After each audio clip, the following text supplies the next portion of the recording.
Hi, it's Bram here from Whitianga Comics and Collectibles, and we're back with another podcast today. And we've got a couple of return people from podcasts in the past. We've got Hadleigh, G'day, and Vaughan, hello, and myself, Bram. And we're just pretty much going to do a loosey-goosey podcast today, really about stuff that's come out probably in the past 6 months, TV programs, movies, new comics that we've read and enjoyed, and probably some we haven't enjoyed. I know Vaughan's got one definitely off the top of his head.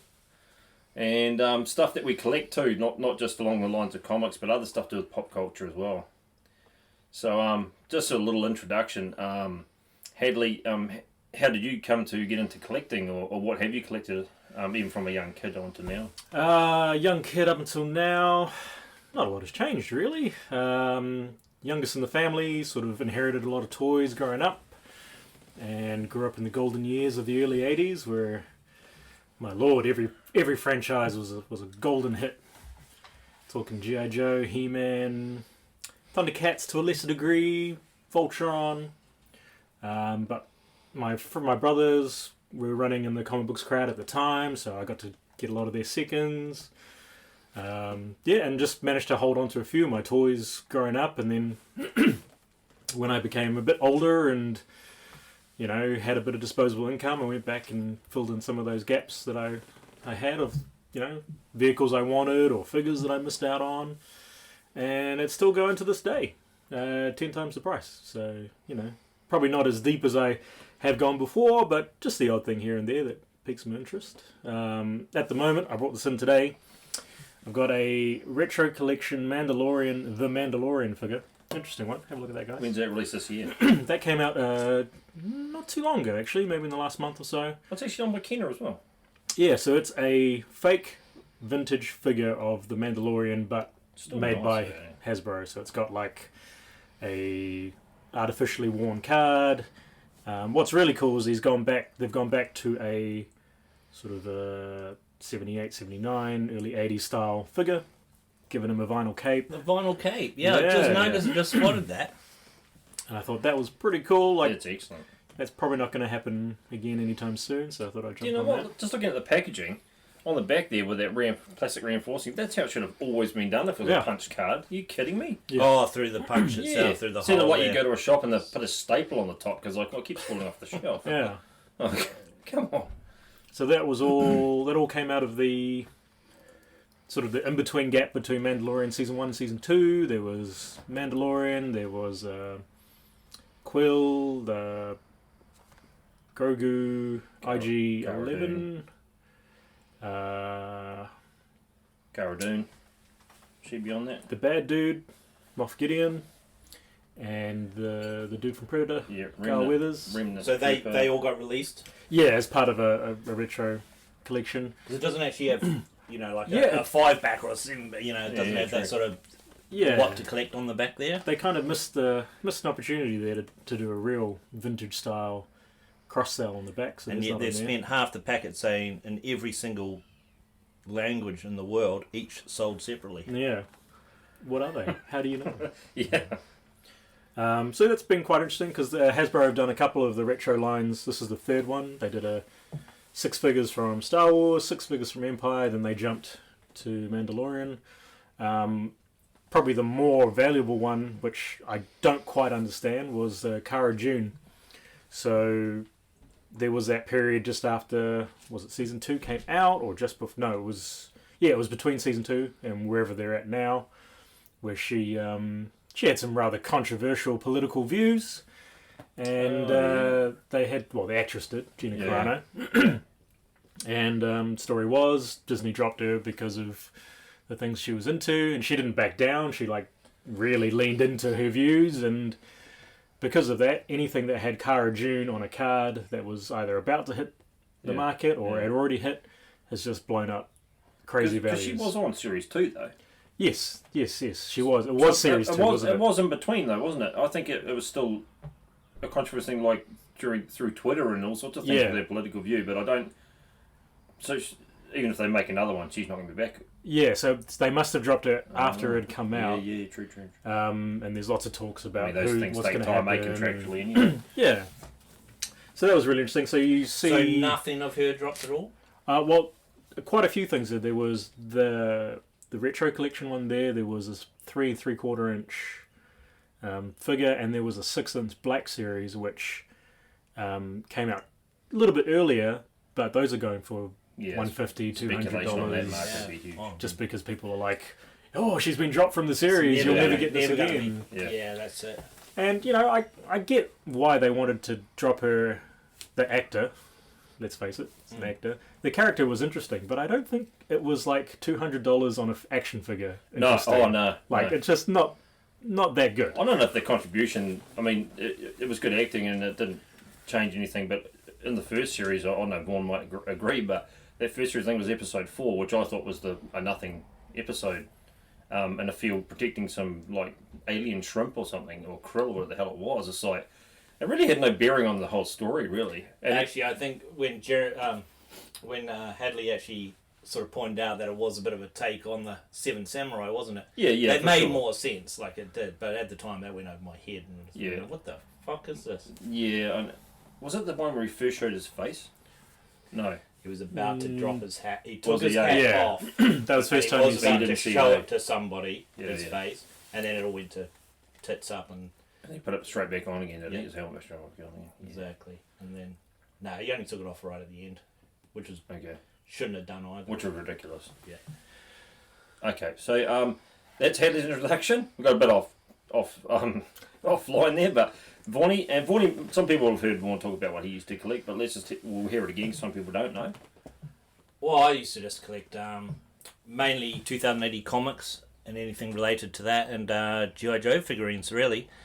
And I wasn't a massive collector of either of those things. I just but you did. You pretty much kept most things. Kept it all and cherished them.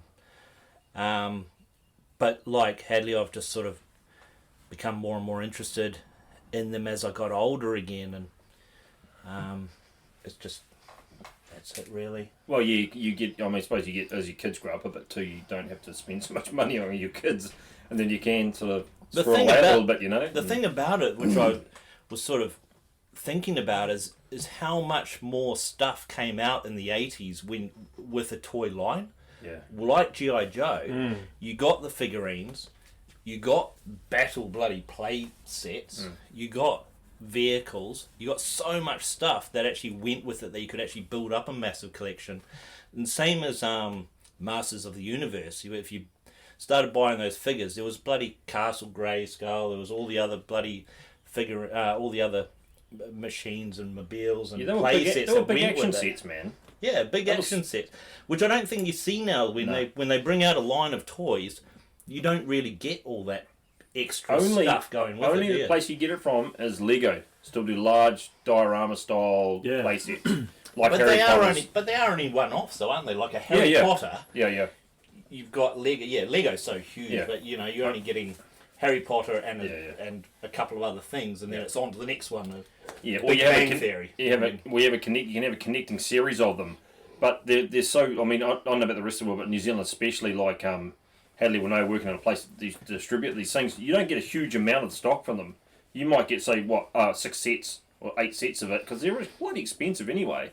And then once they're gone, you're not going to probably see them again unless they're on eBay or. And again, like Star Wars, how much stuff actually came out with Star Wars figurines? So like you could actually buy every single ship that was in the movie and every single little area. And, Jabba the Hutt's bloody throne room. Well, even that Death Star that you got, that you put together with the cardboard and little connectors and stuff. Yeah, little card. It's a true PlayStation type thing, man. I had that for a little bit. Yeah, it was amazing. Like you actually had the plastic tunnels. It was 2 stories. Had an elevator that went in there. She had the garbage pit with the little plastic piece. You threw figures in. You could actually just squeeze them in tight. It was awesome. So good. I got some news for you then. I'm going to have to bring... I have one of those. You've actually got one of those. Have you? Yeah, I'll bring it in next time. I sold mine about 10 years ago. Wicked. For about $90. Oh. And I think it's probably gone up a little bit. Did you buy a new car? The thing... All that money. Another Cortina. Yeah. Okay. Oh, you've actually got that? I have, yeah. Is it all in... I have 2.5, kind of. Oh, nice. Shit. So I had I had what was left of my family set from back in the day, and it was basically just the base. No plastic tabs, like nothing else to go on top of it. Yeah. And so for the last couple of years, that's kind of been my grail that I've been looking for. And came across one not too long ago. Picked that up. It had really good condition, all the plastics. Yeah. The cardboard wasn't so good.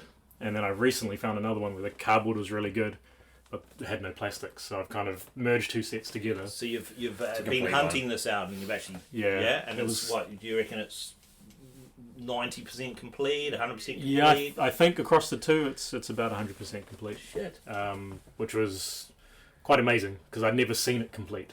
I have this weird thing about the toys that I played with, or the things that I grew up with, were slightly, were hand-me-down, or already broken, or whatever.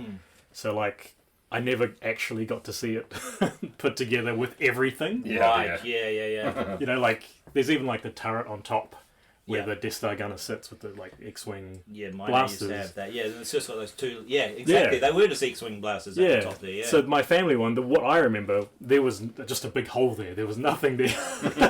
A bottle of a Coke, a milk bottle was cut in half, put in there as a replacement or something. Or, the bridge was always slightly askew, or, so it's, So that was kind of my grail that I've been The funny working thing on. is, the one that I had, you know how it's actually at a 180 kind of cross section, isn't it? Yeah. It sort of sits like this. One of the halves have been printed upside down. Oh, wow. So I was wondering if that was a common thing, or whether that was just an absolute misprint at the time. Or what. Wow. So That's that yours fascinating. obviously doesn't have that. No. So the history of those cardboard sets, they were only available in England, Australia, and New Zealand. They were licensed separately away from the American stuff. So in the UK it was Palitoy. In Australia and New Zealand it was Toll Toys. And they made that cardboard set here for the New Zealand market. Someone bought the license. Oh, made in country. Made in country. Oh, they were made here. Yeah, so each okay. country got to make their own. Oh, I see. So there are... Oh, dude, you got someone drunk on the I job, didn't you? definitely had a New Zealand version then. I'm definitely from New Zealand. That was all printed back. Hey, Chief, have you got the printing up the right way? Yeah, mate, it's good as. It's good, man, it's good. I'm solid.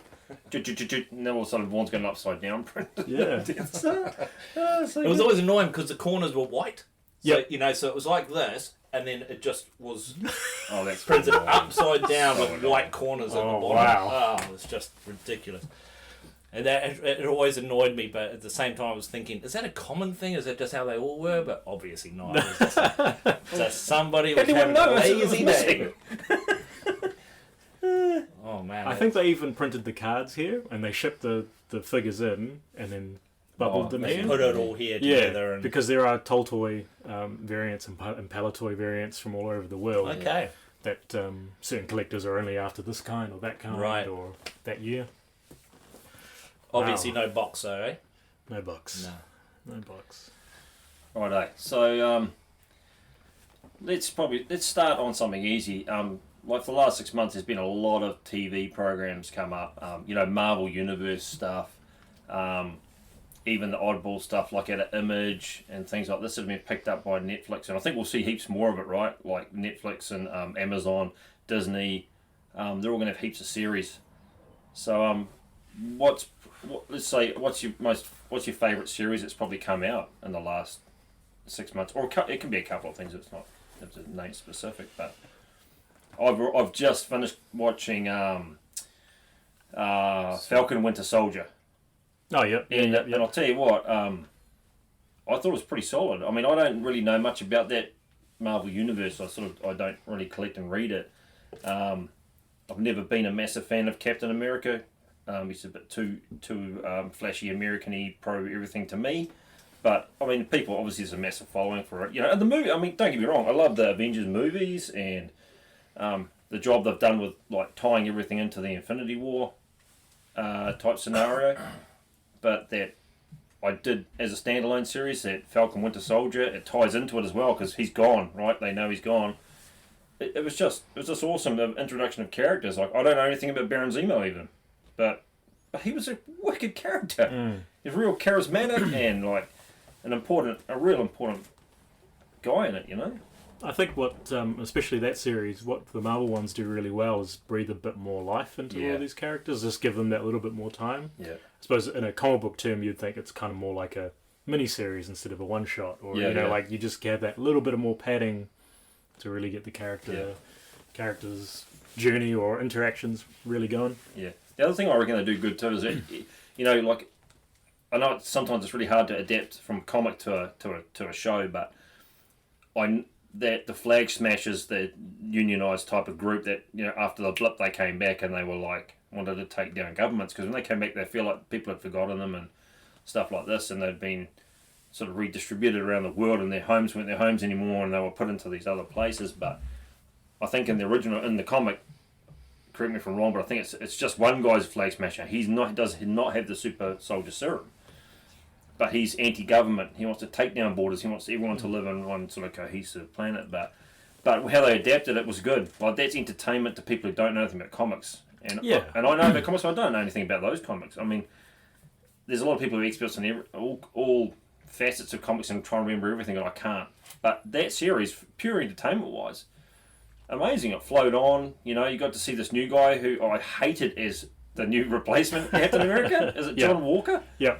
Fucking annoyed me. I hate 4 Minute Mile.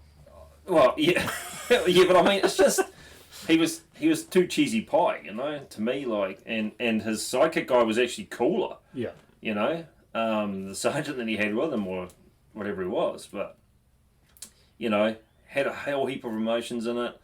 Had a good setup. Had a lot of comedy still in it. Even when they went to that place in Indonesia, where the hell was it? Where the stockbroker lives. Oh, that was cool as. Madripoor. Yeah, Madripoor. It was mean.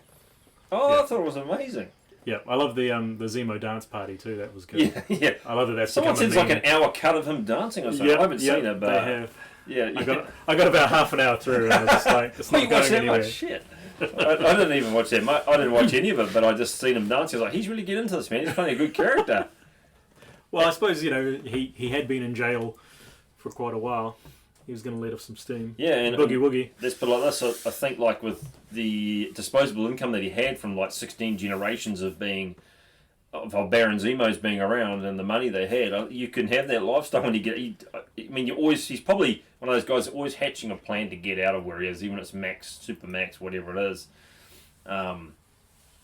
You know, an incredible mastermind, Baron Zemo, from what I know. I haven't read any of it, but just from what I've listened to on the internet, like, you know, even that part where those super soldiers get away and you think, shit, these dudes are going to get away, man, in the last one. You know, this might be a spoiler alert. If you haven't watched it, you should have by now anyway. But in the end, you think, what did he say? He says, like, they say one world or something, and then what it is at the end of it, and they'll get in the thing to be shipped off to the to that floating prison. And they're like, you think, oh shit, they're going to get away. This dude's part of their group, man. And then, the butler's there, and he just blows their shit up. He just blows them up. It's freaking awesome. Yeah, in Scooby-Doo fashion, it was always the first person they meet is the butler. Yeah, that's right, eh? The For butler. those damn kids, eh?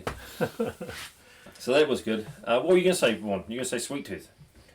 Yeah, well, I don't have to watch that now because you just told me all about Captain America, so I won't bother watching it now. For so You've just long. ruined it for me. You've only just watched E.T. I mean, this worries me. I was never going to watch that anyway. Nah. Oh, it was good, man. It was actually good. I mean, You know, I'm not really into those superhero things, and you know, I'm a bit. Though I have been surprised by some of those ones that have come out. I was thinking, oh, that's actually way more interesting than what I. Why'd you watch The Boys? You thought The Boys was good. That's The Boys would have made.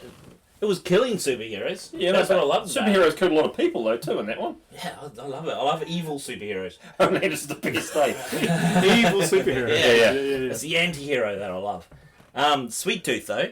Yeah. Have you watched that? No, Hadleigh? tell me. It's amazing. Amazing. It's really good. It's actually who did that? Jeff Jeff Lemire. Lemire. Yeah. See, I'd never actually read any of those Sweet Tooth comics, but I just recently read his other stories, Black Hammer. Yeah. And Black Hammer was amazing. I picked those up from Arkham Comics. Yeah. And I picked up 2 graphic novels. Hadn't really read it before, but I went through and just thought, shit, this is amazing. And I hadn't actually read anything else by him, but all of a sudden that Sweet Tooth came out on Netflix. And I went, well, that's Jeff Lemire. I'll just give that a bit of a read. I'd seen the comic before, just the covers and things, and always looked Yeah. interesting. It had a kid's face with antlers, and just going, well, that looks interesting. Would you And call then- it sort of anthropomorphic? Is that what you call it, like an animal style being? Yeah, whatever, I think that's what it means. Yeah. anthropomorphic, Anything like yeah. that always interests me. Like you say you're Jimbo and stuff like that. Like it, you know, when you see the cover, it's interesting because it's a dude with his deer. And what the flip's going on? You know, like Exactly. Yeah, and then so it's just these kids. There's a virus comes out, which is quite timely. You know, we're going through a pandemic at the moment. This virus comes out, it's killing a lot of people. But at the same time, as the virus comes out, there's all these mutant babies that are half animal, half human come out, and they don't know whether it's caused by the virus or the virus has been caused by these. It's a really interesting story. I actually watched it. How many episodes is there? 8? you might be 7 or 8. 7 or 8, and I watched it in about 2 days. Yeah. Yeah, it was awesome. Just went solid on it. And it's that good concept though, where it's like this virus comes out. These hybrids are being born, and no one knows what's causing it. So they have these group of people, like they're like a bounty hunter, and they're called the last man, and they go out and they hunt these hybrids because they're like, if we kill them all, maybe that'll stop the virus. You know, it's that real narrow-minded type mentality. Yeah. But it goes really good hand in hand with entertainment because you're like, oh, there's these really bad / they think they're good dudes trying to take them out. And because, you know, the whole concept is that you're following the story of Sweet Tooth, so this one kid, and you're like, you don't really see any other hybrids except for his flashbacks and stuff. You just see him living with his dad, and you're like, it's cool, but it's kind of creepy. And it reminds you, I was saying before, it reminded me of that movie where that weird sort of a village lives inside this gated, like 20-foot high fence gated area, and this, like the Amish type thing. And they can't go out at night because this thing comes out at night, and I think it's put on by the elders of the village. They come out at night and it kills people.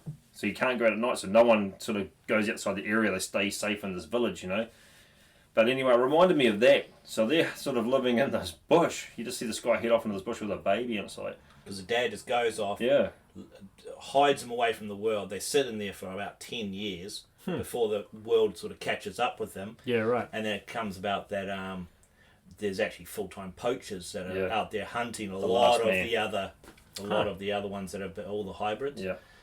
And then you just follow the story about where they come from and what's going on in the rest of the world. But it's just a really neat, original It is. story, you know. And it's hard to come across something that's Characters you can interesting really like that. Yeah. characters you can really like bond with too, because you like one of the dudes who comes to hunt them. Like it's kind of on the edge of your seat stuff, because like at the beginning there's some dude wandering around the fence. You know, it's 10 years after they've gone to settle here. He's going, Sarah, calling out like he's looking for someone. But you know straight away from movies, you're like, oh, this dude's out testing, you know. And so his dad runs out, goes, what are you doing here? There's no one here, it's just me, you know. And then it's real creepy, like nothing happens. All of a sudden you see these little pink ribbons tied along the fence, and you're like, oh shit, he's marked. It's got a lot of feel of The Walking Dead to it as well. In I've never certain seen it, areas, but but I have read it's it, that kind of yeah. Walking Dead kind of Right. thing with bands of people walking around at the same time, and civilization is on the brink of collapse. I mean, it has collapsed, but at the same time, it's Yeah. not absolute. Yeah, it has. It's like no one's on the grid. There's no petrol. Everything's No generated. cars. People have to get around with trains or horses. Yeah.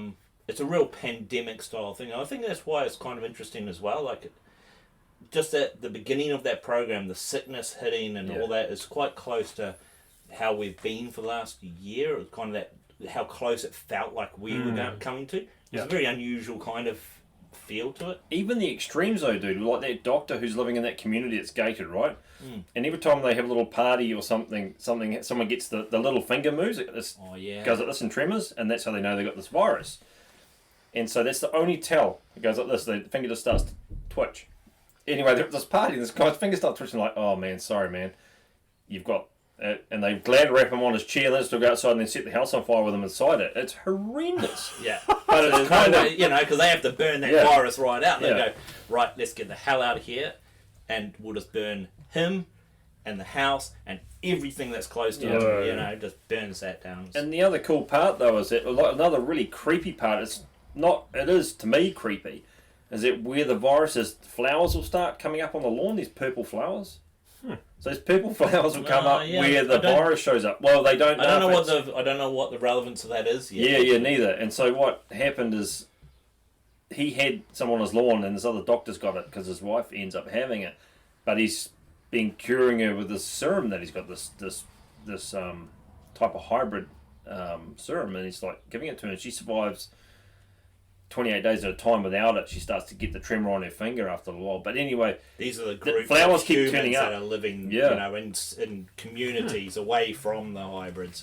Right. And then they go out and hunt the hybrids. And so no. But I'll tell you what, if it's something, it's outside of that superhero realm, but it's good storytelling. It's really good storytelling, and I don't know how close the adaptation is to the actual comic book, but if it's as good as that.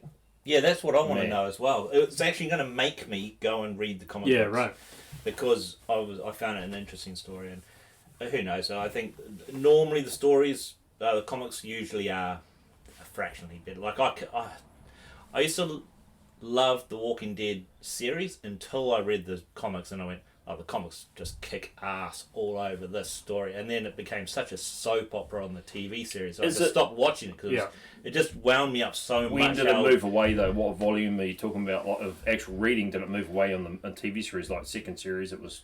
Oh, the first couple of series was fairly accurate. It was fairly good. And then it's just that soap opera feel that Walking Dead became, where it took 3, 4, 5, 6 episodes to tell a story that was in one comic. Trying to get that kind of, that TV drama. Because that's what always happens, eh? Then it's just a soap opera for men. When that like, because they had all that property. Even like I think Image did all of their own action figures for it. You can imagine if you make it last longer, you can roll out, because they had full sets of it. You could build the buildings and everything. They were quite good. And so you can imagine like you say with a soap opera, and you drag it out, and then at the end of each episode you have something really gritty and good for 5 minutes, but the rest of it's like filler. See, my brother refuses to read the Walking Dead comics because he likes the TV series and he doesn't want to ruin it. Oh, the comic was good. He will not read the comic because the comic's amazing. Yeah, I'll read volume 1 and volume 2. Yeah, that's what I'm saying. The comic book is so much better than the TV series that he doesn't want to ruin the TV series, because that's to him, it's just sitting down and watching a program he likes. Yeah. But he won't read the comics because he knows that it will probably change him. Yeah, like I read most of the comics up until when the TV series was starting. So you were reading them at... Yeah. What so gap is there in pretty that? much. They started in 2003 and then the TV program in 2009, was it? It was quite... Something like that? Or 2005? I couldn't tell you, It actually. was around for a long time. Yeah. Before the TV series? Yeah. Long time before the TV series. And so I thought it might just be a couple of years or something. There were parts of the first season of the TV show where it's just like, yeah, you're just giving me the comic again. This is great. Exactly. This is what I wanted. Exactly. That was... Some weird stuff happens at the end. Season 2, for me, started to change a little. Like, they seemed to, interject different things from the book that I'm like, the book was really good. How much leeway do I give the show? And then... And I was okay with that for a bit, You're never going to expect it to be the same, but I can understand they change some names and maybe make other separate people that you didn't expect to hook up together, and But then but after that, it just goes whoa all over the place. So you're saying the people that hook up whatever in the actual comic is different to what happens in the TV program? Yeah, to some extent. If I can remember rightly. I mean, shit, it's been how It's long been has a that while, TV show been on for? Yeah, mind you. You do have a habit of watching things and they're punishing you. You still watch them, like Lost. Yeah. I gave up halfway through and I never got to see the polar bear thing. Fuck. Well, that's not even halfway through. That's like in the end of the first season. Yeah, Jesus. I didn't even watch that. I watched the part where they found an undercover bunker, underground bunker, and I was like, and then the Korean guy kept talking in Korean. And see, that's where Lost started really losing its way, because they did the same thing that Walking Dead did. They did spend a whole season on that underground bunker that was unnecessary. I know. It killed me. It was punishment. That's why I finished watching. But I still watched it. Yep. Oh, he loved it. I was watching it weekly up until... What happens in the end? It's all... No, it's not a dream. And then I woke up. Hey, everyone is definitely not dead. Oh, we're all dead. Yeah, so at the end of our 2080 Future Shock, eh? Jesus. Oh my god. Yeah, but I did watch the whole series, so you just can't give up on something like that 3/4 of the way through. It's not like you can fast forward to the end. You have to just watch it. But no, it was painful. Yeah. Very painful, long. fucking 10 years of my life, or however long that went for. You wasted it anyway, man. You're a better man than me. I didn't get that far, man. Oh, that series, that Dharma Initiative, when they were down in that bunker and that bald-headed dude had to Well, keep on. hold on, I've got no hair either.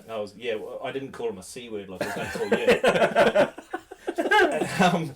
And he has to keep pressing this frickin' number in, and the whole bloody episodes, like a whole series, went on about how they had to keep pressing his numbers in. Do you know why? No one knows. Oh, brilliant. And you won't. And I'll tell you what, you can watch the whole season, whole series for 9 years. You still won't know. Ridiculous. That makes me so angry. Okay, let's move on to something more entertaining. Now, we've definitely all watched Mandalorian season 2. Yeah. Right. Now, what's your opinion on that? Because I'll tell you what, mine is, I thought it was awesome. I thought it was better than the first one, to be honest.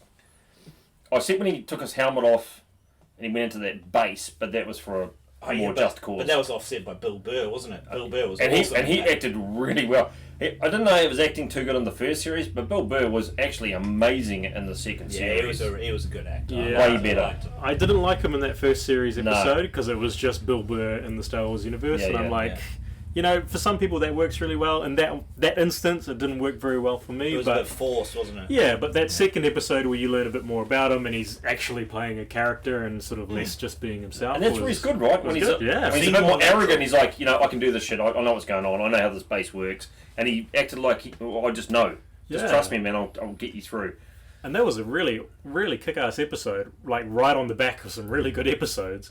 But that one in particular, where you're like, you know, they've got to sneak into the base and they got to take over that tank and drive in, and they're getting attacked by those dudes, and then you're like, I'm starting to feel like sympathetic for these characters who are pretending to be Imperials, who are pretending to be bad guys. Yeah, I really enjoyed those tracks, those trucks that were racing through as well. And then those rebels were coming in to try and take this, you know, fuel or whatever, or the explosives or whatever it was. Yeah. And then the TIE fighters come and you're like, the TIE fighters have arrived. And then you're like, hold on. Iconic sound too. I don't think the sound even, they didn't even change that much. The sound, I think the sound was OG. It was like, it was awesome. It sound like it's recognisable, right? I even have it as a message for my messages on my phone. And it's iconic, and I don't think it even changed. And I was like, actually, it sounds exactly the same as when I first heard it as a kid. And that's what you want out of it. Like, I know it's not good in their best interest for Disney to target at people like us in our 40s or whatever, but if you get that nostalgia, you breathe that excitement to your kids too. Like, oh man! But at the same time, you know, right? if they do, a lot of people have kids now, and they'll be out there buying stuff for them, you know, and making them watch these programs. In a way, I think it's just equally as good to aim it for us as young kids. Well, it's the same as like in the 80s when my kids have never bought me anything. That's not true. Once they bought you a whole bunch of Alan Moore books, they were alright. That one collection of Alan Moore stuff, that was good. I think you bullied them into that. I did a little bit. So you know what your dad would really like? Oh, we don't really care. No, listen. He would really like these. He likes a collection of Alan Moore stories, thank you very much. No, Uncle's stupid, he wants lollies. That's not true, actually. Yeah, that's not true at all. One of my favourite episodes is Boba Fett turning back up. Yep. When Grogu's in the temple and he's doing whatever Jedi shit he's doing up there, I'm like, the Mando's like, this is all sweet. Just get that shit done. Grogu, he's plugged into whatever he's doing. And then all of a sudden it's like, what's this? What's going on here? And it's like, you know, Tim's back into it. I think they did a really good job of like giving you what you wanted, but you didn't quite realise you wanted it. Yeah. Who's that sniper lady again that was helping him at the time? Fennec Shand was the character. Okay, yeah. Is that... And I liked her, that actor. I like her, man. Like it. Yeah. Like she was cool when they went out to get her get that bounty on her. You know, like, it's kind of cool she was brought back in because I thought she could play a way better part too. You know? And like, so they gave you Boba Fett back, which is like something. That's huge. As a 40-year-old man, like, is quite an undertaking because he was only in like 6 minutes worth of films, and you're like, why haven't they done it? And, you know, I don't want it to be bad. I've had so much bad. I want good. And then they did it, and they did it well. And you're like, okay. I know people were asking, like, and I didn't know, like, when he after Return of the Jedi, when he falls off the skiff, what happens to him? he shoots off, but doesn't something happen to his jetpack and he goes into the Sarlacc pit, right? Yeah, so Han Solo like turns around with a He's stick. he's blinded or something, isn't he? Yeah, he whacks him in the From backpack and carbon then freezing. it sort of shoots him across into Yeah. the skiff and then down into the pit with that hilarious like. Yeah. Yeah. Supposedly Because he does the old swimming arms like, "Wah!" Yeah. to be digested for 1,000 years. Or Yeah, something, that's isn't it? right. Yeah, something like that. But how does he get out of there? Well, I don't. Do you know? I don't know. Well, they alluded to how in the first couple of episodes, but they never actually say how Yeah, because that first episode was story about a dude who looked like Boba Fett being the marshal of the small town. Yeah, that's right. And I thought that was Yeah, going to be... yeah. Oh, yeah, that was Yeah. awesome, by the way. That was So really gets quite the cool. armor, right? Yeah, and you get there and you're like, you're not Boba Fett, dude. Yeah. You need to get the armor back. I It's not yours. was quite disappointed to find out there was just some bloody Tim- schlock. Yeah, Timothy Oliphant. What's his name? Cobb Vanth, I think. That was his name another good episode as well. I That love- was a great episode. I loved how it didn't fit him. I Yeah, loved yeah. that it just totally looked like a dude who just tried this armor on and was like, yeah, that's me. Like a I'm kid taking in a that. cowboy uniform. Yeah. You're like, You know, this looks sweet. you're not In Boba front of the Fett. mirror, right? Yeah. But people gave a lot of shit to like Tim Morrison for having this super dad bod and Boba Fett. I loved it. Yeah, totally. It's like that's what normal people look like, unfortunately. And that's if you've been in a Sarlacc pit for 1,000 or how many years, or 5 years after its base, isn't it? Something like that. 5 or 6 years after Return of the Jedi. You spend 5 years sitting in there, you can't exercise. You can look like that too. Come on, man. What's he eating? I didn't realise there'd be bloody bowls of chips and donuts down Oh, what are you there. eating down there? Little worms and beetles. Worms and grubs. Yeah. Whatever I can get my hands Well, on. who knows The what the absolute buffet. Who of knows what bugs. the Sarlacc pit, what fat content it has in its meat? You rip bits of flesh off that need it. I mean, it might be really high fat content. I don't know. That's what I don't understand. How, You know, why how made long him a he's been potato there. chips Vaughan? I don't know. But he looked awesome. I didn't think he looked that bad. And people, it's just seen on Instagram, people are like, oh, this is what happens when Boba Fett has a dad bod. I'm like, well, it looks sweet as to me, man. He kicked some serious ass. And like, When he smashed those stormtroopers with that, with the old, the the gaffy sand stick. people's, Yeah. what's it called, dude? A gaffy stick. Gaffy stick. When he kicked the shit out of them with that and he hit the helmets and they were exploding and cracking, I was like, this Yeah, is man. so good. It's some of the best action I've ever seen in the series, man. Did Honestly. he ever talk in the original trilogy? Boba Fett? Oh, Did he yeah. have a Handful of line lines. or? He had 3 or 4 in Empire Strikes Back, maybe okay. 1 or 2 at the most in Jedi. There was a special edition where he just stands around for a bit. So it's just as funny. Dude, was that special edition? We went to horrendous when we went to Rialto Theatre and we took bags of popcorn, like shopping bags full of popcorn, and watched it. Was it? Oh, that was. It was. And And like, that was when we went and saw Chopper. We had those bags. oh, was it? Oh, okay. Like shit. I remember going. This has just made it way longer. And it's not actually more entertaining. I remember because we did go to that midnight screen of the release of Star Wars. I think, and oh man, it was. I think we've been drinking before, and I barely got through to the end of that. She was So rough, I was eh? nearly out of. I remember just going, "Whoa, I need to have a little sleep." I need another beer. Need that to settle in a bit. Yeah. But yeah, like that series to me, and then to learn at the end, like Boba Fett takes Jabba's palace from Bib Fortuna. I'm like, this is going to be good. I even loved that bit with Bib Fortuna, just that little Yeah. cameo at the end. Oh, It's like yeah, I thought that was awesome. too. Jabba's gone, and Bib Fortuna's taken over his empire, obviously, or whatever's happened. And it's like he turns up and he's like, "F off now. Yeah, I'm going to run this shit." I think it's going to be a really good opportunity to give him his own character and like probably do it well. Like I think I've always liked Boba Fett more as an idea than the character. Like the Mandalorian has been a better character than Boba Fett ever was. Absolutely. You know, well, how easy was in Boba comparison. Fett actually Yeah. beaten in the trilogy? I mean, he was beaten straight away with a stick. You just said. Weakness stick. Yeah. So it'd be great just to see him, as a character do something. I think so. Like, who's directed or produced that Mandalorian?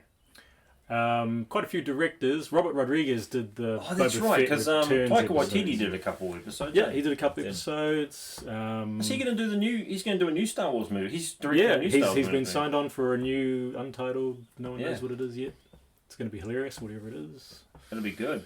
Yeah. Oh, I like that. He does a good mix of comedy and action though. Like that's what and drama. That's what yeah, I love. Is it Thor Ragnarok? He directed? Yeah, I was just going to love say, that. look, I'm not a superhero sort of movie guy, but Yeah. Thor Ragnarok I really enjoyed Yeah, it's because it was enjoyable. a bit of serious, it was Yeah. a bit of humour. It was actually just a really well made Yeah, movie, and totally. it was really It's the same as why I love Guardians of the Galaxy actually, Yeah. because they're a mix of comedy Very and similar action, tone. yeah.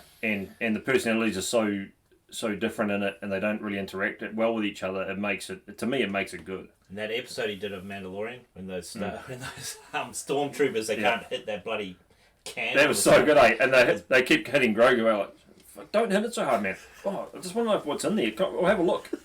He hasn't moved for a while. You just want to have a look at it. Oh, I just love it. Carl and someone, isn't it? Carl. I think there's a comic offshoot done of that.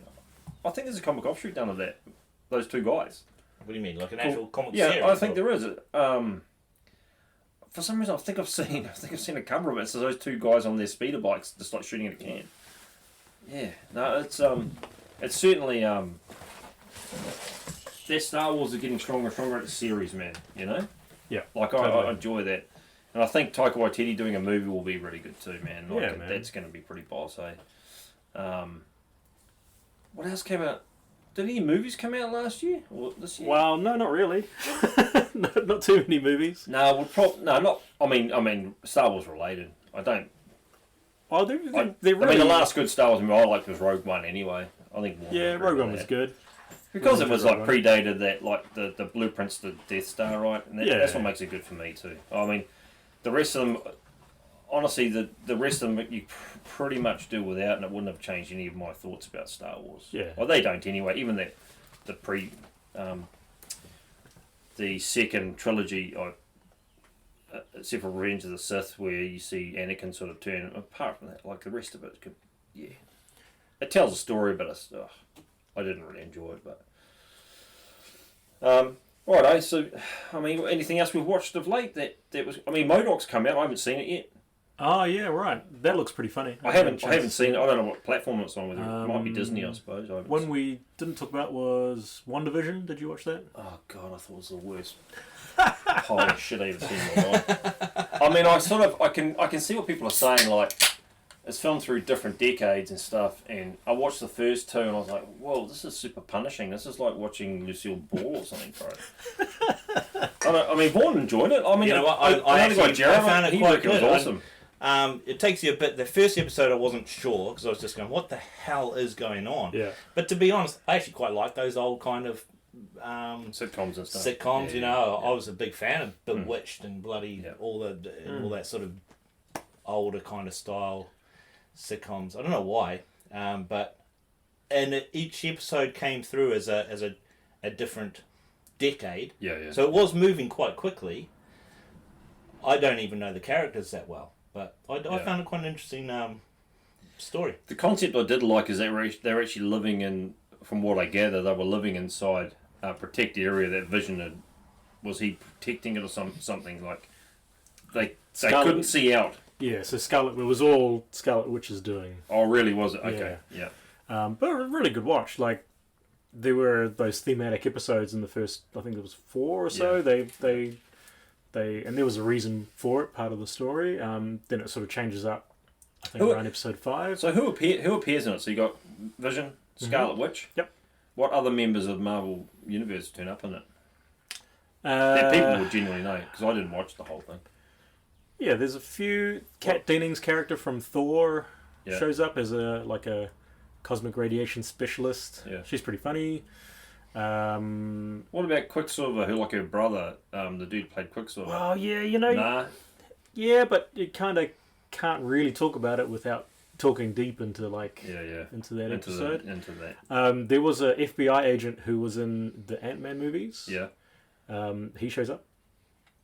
Was it that Korean fella? Was it that Korean fella? Yeah, He's yeah. hilarious as shit. I love that dude. Yeah. Man. Oh, He was good in the is he Ant-Man from movie. Ant-Man? Yeah. Oh, of yeah. course. Remember, he's searching for him, and he's like keeps checking on him in his house, doing raids and stuff. It's good, man. That went straight over my head. I didn't Yeah, realise that was him. so the gag with him was in the Ant-Man movies. He was there was that period where Scott Lang was like under house arrest, Yeah, and he yeah. was doing all those dumb things to pass the time, Yeah. like landing Yeah, drums and close-up magic. Yep. And then there's a gag in the Ant-Man movie where the FBI agent goes, how do you do that? Can you teach me? Yeah, And that's so we're like, so like he shows him one little thing, and then when he shows up in WandaVision, that's the first thing he does. He has a business card and he does the magic trick reveal. That's cool. Yeah, that's cool. And then you're like, I see. So he, just a cool little moment. Yeah, it is. No, well, that's what makes it. Well, that's what people watch it for. Did you like the show? I enjoyed the show. I can see some of the criticisms. It was pretty dense. You had to be quite involved, like with lots of different things going on if you were, if you wanted to be. But I enjoyed it overall. I think by the fourth kind of episode, that's when people sort of started turning. Yes. Like, and saying, okay, I get this now, I understand. But you did have to get through a couple of episodes where it was just like, whoa, hell is going on? Yeah. But, yeah, I thought it was you just couldn't get your head around it, bro. Oh, not at all. I think I'm too thick, man. I just watched it and I was like, that annoying neighbour lady who comes in all the time. She's like, I think she's actually a normally she's just a comedian on comedic type stuff. She was coming in all the time, like she was some sort of but I kind of like neighbour, the parody nosy of neighbour that. one and stuff. Yeah, but that's a I was like, parody of that stupid kind of show. I mean, you had to have it, coming I in. suppose. And, I was And like, then as that punishing. becomes more and more interesting as the show as the series goes on as well. If you didn't make it to the end, I don't think I saw the bit even when they had kids, man. The twins, or whatever they're called. I never saw that bit. yeah, well, the kids fucking get about 10 years old within bloody 3 days or something. Yeah. It's ridiculous. It's, Okay. they're babies and then they're. Are they fabricated or they actual? Like, has she just created this with their mind, Scarlett Witch, or was it they See, real? I don't know enough about the actual story. Hadleigh would be able to explain more about it. Yeah, but Just I don't want you get to on watch Hadleigh. it. I want you to watch it. I want I'm you to never experience watching it. I want that. you to breathe it. I'm not Take taking it in. I'll tell you what, I didn't watch the rest of Lost. I'm definitely not going back to WandaVision. I'm telling you that right now. Well, I think WandaVision's only 9 episodes. That's, Oh it's man, fine. that's too punishing, bro. I watched 2 and I was like, holy. No, I couldn't wait for Falcon and the Winter Soldier. I got to say though, I loved it. like Disney Plus as a whole has been killing it. Like having new content, getting it out there.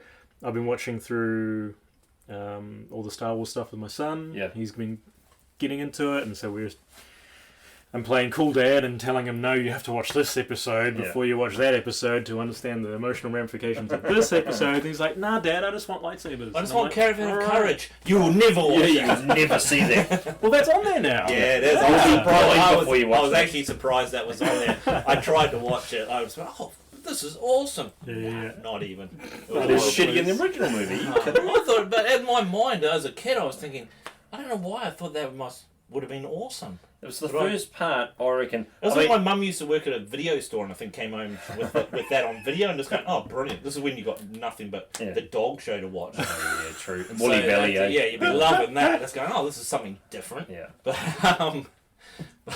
But the good- I think, the- it was pretty terrible. The good thing with Disney, though, is, especially with Marvel, everything with all those movies that leaded up to Infinity War and everything, because how they made Thor Ragnarok, Guardians of the Galaxy, all those Captain America, Iron Man, Avengers, all those movies tie in. There's either an Infinity Stone or something important catalyst moment that happens that joins them all together. And same with these series, you already know there's something brewing, even though there's series. Yeah. And it's really, I'll tell you what, as far as comic collecting is good, it's really good speculation. Oh, totally. I mean, it's Vaughan might have seen it, you might see it yourself. It's like you watch any of these programs on YouTube, those prices of some of these comics with first appearances and cameos and everything else, they go through the roof.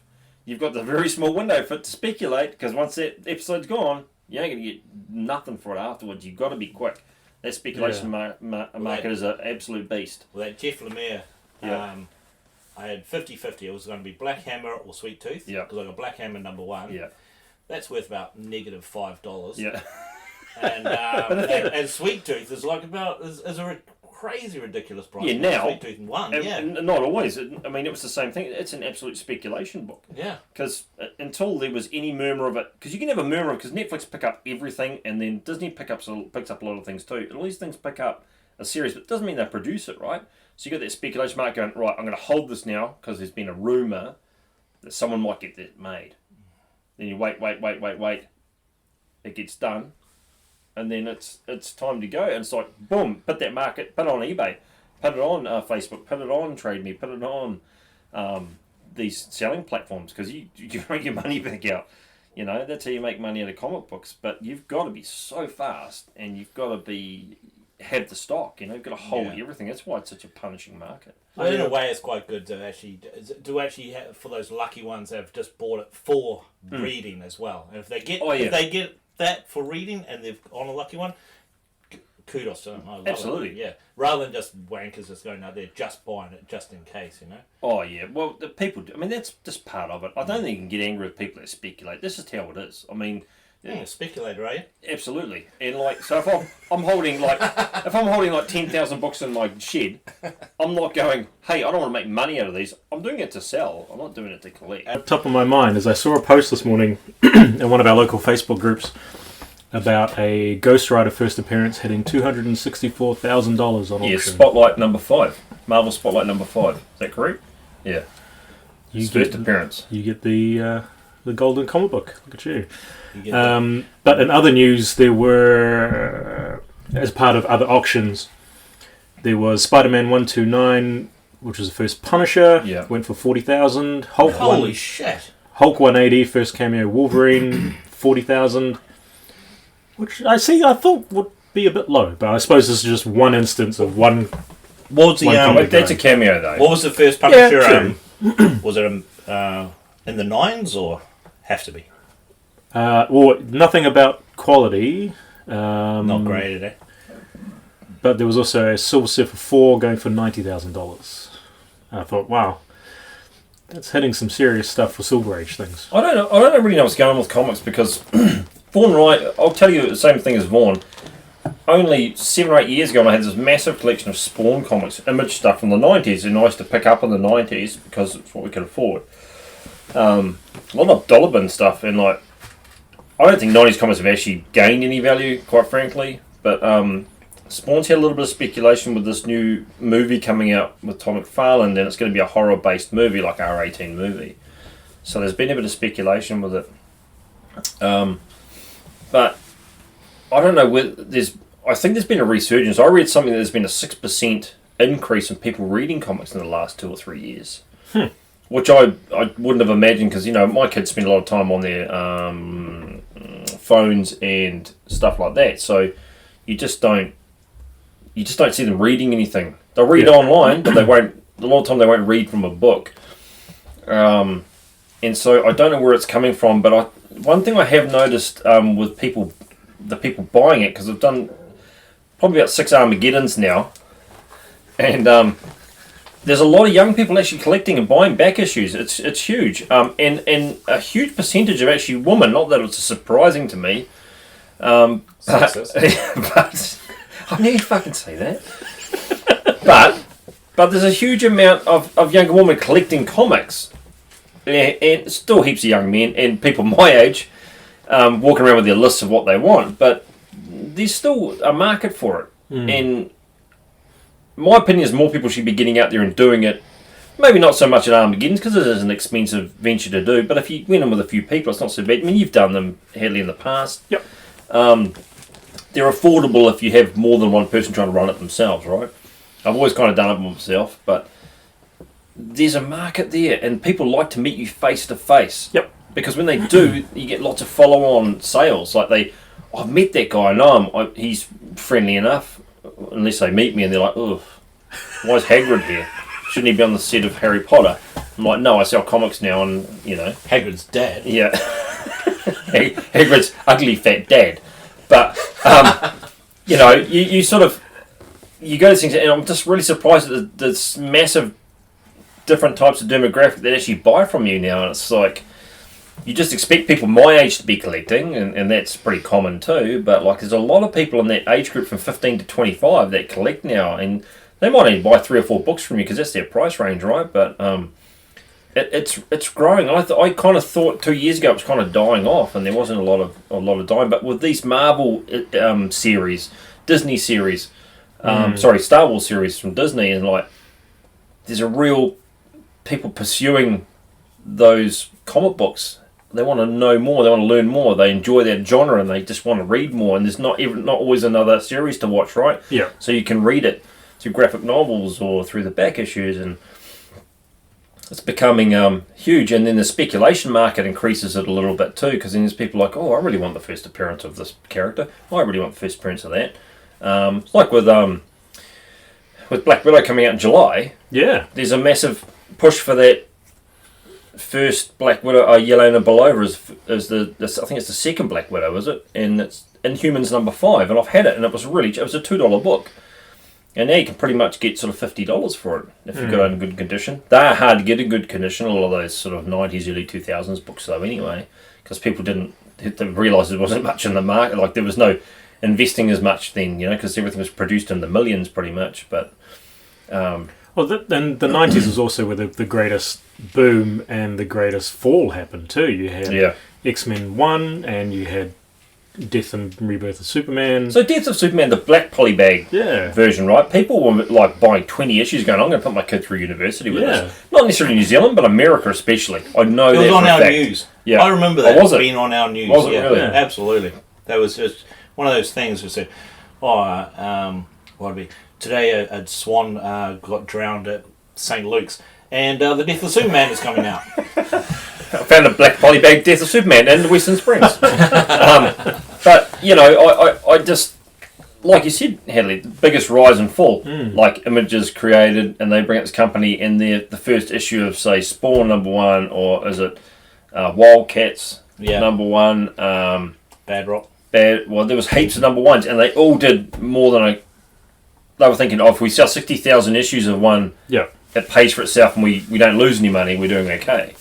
But then they were selling into the hundreds of thousands, and then the second day, because I think they sold, I can't remember how many watches of each. I imagine I'd be astounded if I knew the numbers, but huge amounts. Yeah. Of course, with that comes no value.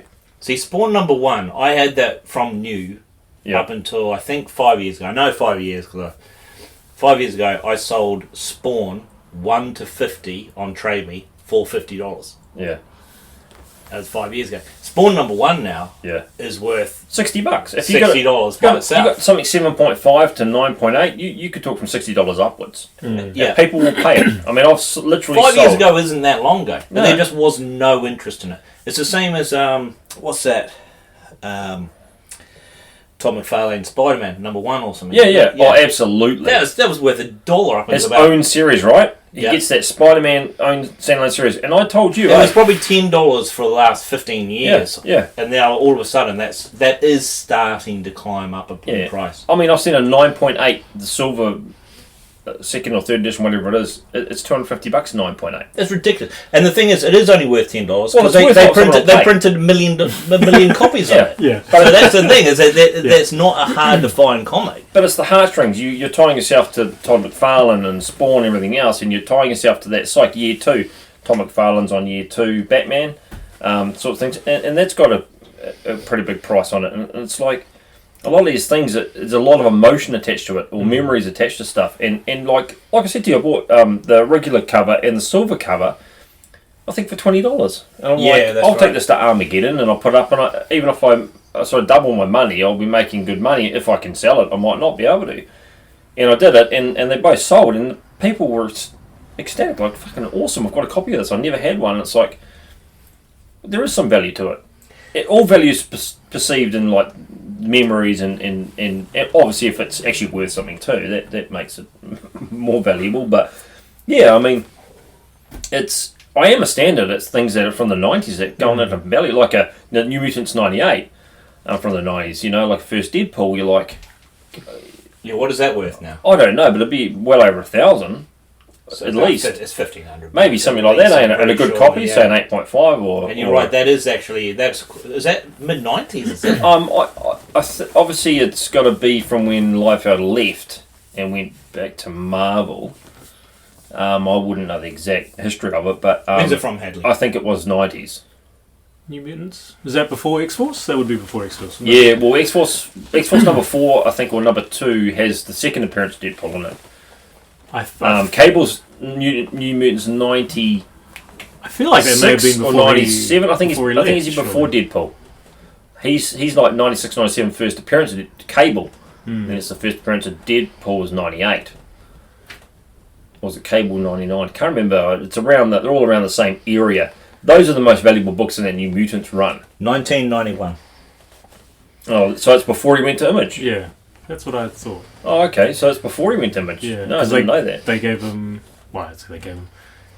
Didn't they were just letting him do whatever they wanted? And Pretty much. That was, and that's why he was... I think he was kind of resilient to leave, and that's what Yeah. Todd McFarlane says in the documentary, right? Like, I needed to get him to leave, but the big fish he needed was Jim Lee. Because you got Jim Valentino and Eric Larson.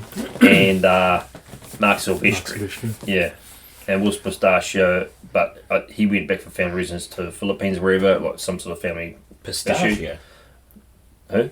So you said pistachio. Pistachio. Oh. Yeah. I love You're thinking about peanut. Are you hungry? Have a snack. Yeah. Sorry, I just woke up. But yeah, I mean, as far as speculation goes, I don't know. I'm kind of on the fence with it. I'm pro and, whatever with.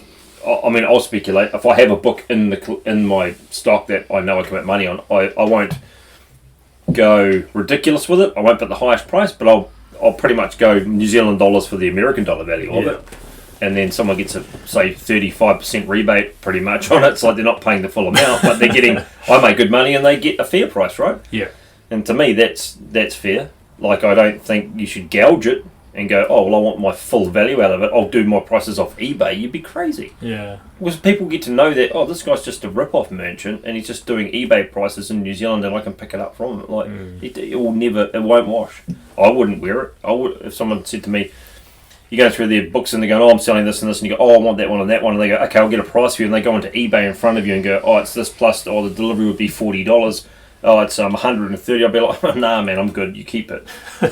Honestly, I would be like, I'm not paying that. What are you kidding me? So then I got a question for you. Current books, what do you think people should be getting on now in a view to speculate? Because I tend to spend more time listening to people talk about comics than actually reading them. I don't get to read everything. I don't get to see a lot. Yeah. I don't get an opportunity to peruse the shelves. Well, what do you think would be, something to look at either to start reading or just to start buying to resell? the only things that I collect myself, but I also buy extra of, is the Series 6 of Thor that's come out with Donny Cates, who's currently writing Venom. Well, I think Venom's finished now. The Venom run's finished. So there was a lot of speculation in Venom. I think with the first appearance of, is it Eddie Brock's son in there, Dylan Brock? And there's a lot of firsts in there, and things that relate back to Null, like the originator of like the symbiotes. So that's a good run also. I have a few bits and pieces from that because I knew there was going to be people hunting to collect those lines because a lot of people ran out of stuff. Yeah. Thor Series 6 is good because you've got the coming of a new character like the Black Winter is a new character who's hunting Galactus, which is a very powerful being, so the Black Winter must be made even more powerful. So as far as the MCU is concerned, the Marvel comic universe is concerned, it's a massive thing happening, right? Thor becomes the new herald of Galactus. There's lots of things that happen in that. It's written by Donny Cates as well. He seems to be doing really well as far as his writing is concerned. I've really enjoyed the first 6. I normally collect the back issues and read a trade paperback, and so I don't have to touch the books. That to me is probably one of the ones I collect. Death Metal in the DC universe, Death Metal, which was a continuation of DC Dark Knights. That's the one with the bad Batman on every Batman who laughs. alternate multiverse. Yeah, version, and so they have these multiverse versions who are trying to basically kill off these other versions of themselves. And it's got a link in with Hawkman, with the Nth Metal, this metal from, they can cross these dimensions and stuff like this, but I found it massively complicated to read myself. It wasn't enjoyable as I would have thought, but the one shots are good. Right. Like with Death Metal itself, DC Dark Knights, they had like the Wild Hunt and the Batman Who Laughs, and explained their little part in the actual Dark Knights tie-in. Those were interesting to me, the one-shots. I always enjoy one-shots. But there's speculation in there too, even. Even with the it's a bit old now, I think it's 2017 or something, that Thanos run, they had the first Cosmic Ghost Rider, first Silver Surfer Black. those are good to speculate on. I mean, they're really expensive now, but if you can go through people's collections and pick them up, there's money in modern books. There's money in Silver Age books and Golden Age books too, but you don't get the return. You're not getting a book at $3.99 and then getting $110 back off it, or $150 back. Even with Wraith, which was a guy who was trying to hunt Null down, that was a good set of books. That book was it's a $50-$60 book for a base you could pick up for $2. You know, I mean, there is bargains to have in New Zealand. It's just not as many comic shops, you know, But in saying that, it's tough. There's two ways you do it. You either collect the whole run on a comic book series, or you watch some of the videos on YouTube. Or I have Key Collector app as well, which tells you a lot of speculation things that say the guy Nick who developed it. He'll say these are the things I think might go up. If you can get onto those and each day you check it, and each day you can check it, and you have the money in your account to go, or I can speculate on that and get it at that price before the people on eBay go, oh shit, it's gone up, I need to bring it up again, because they'll do it.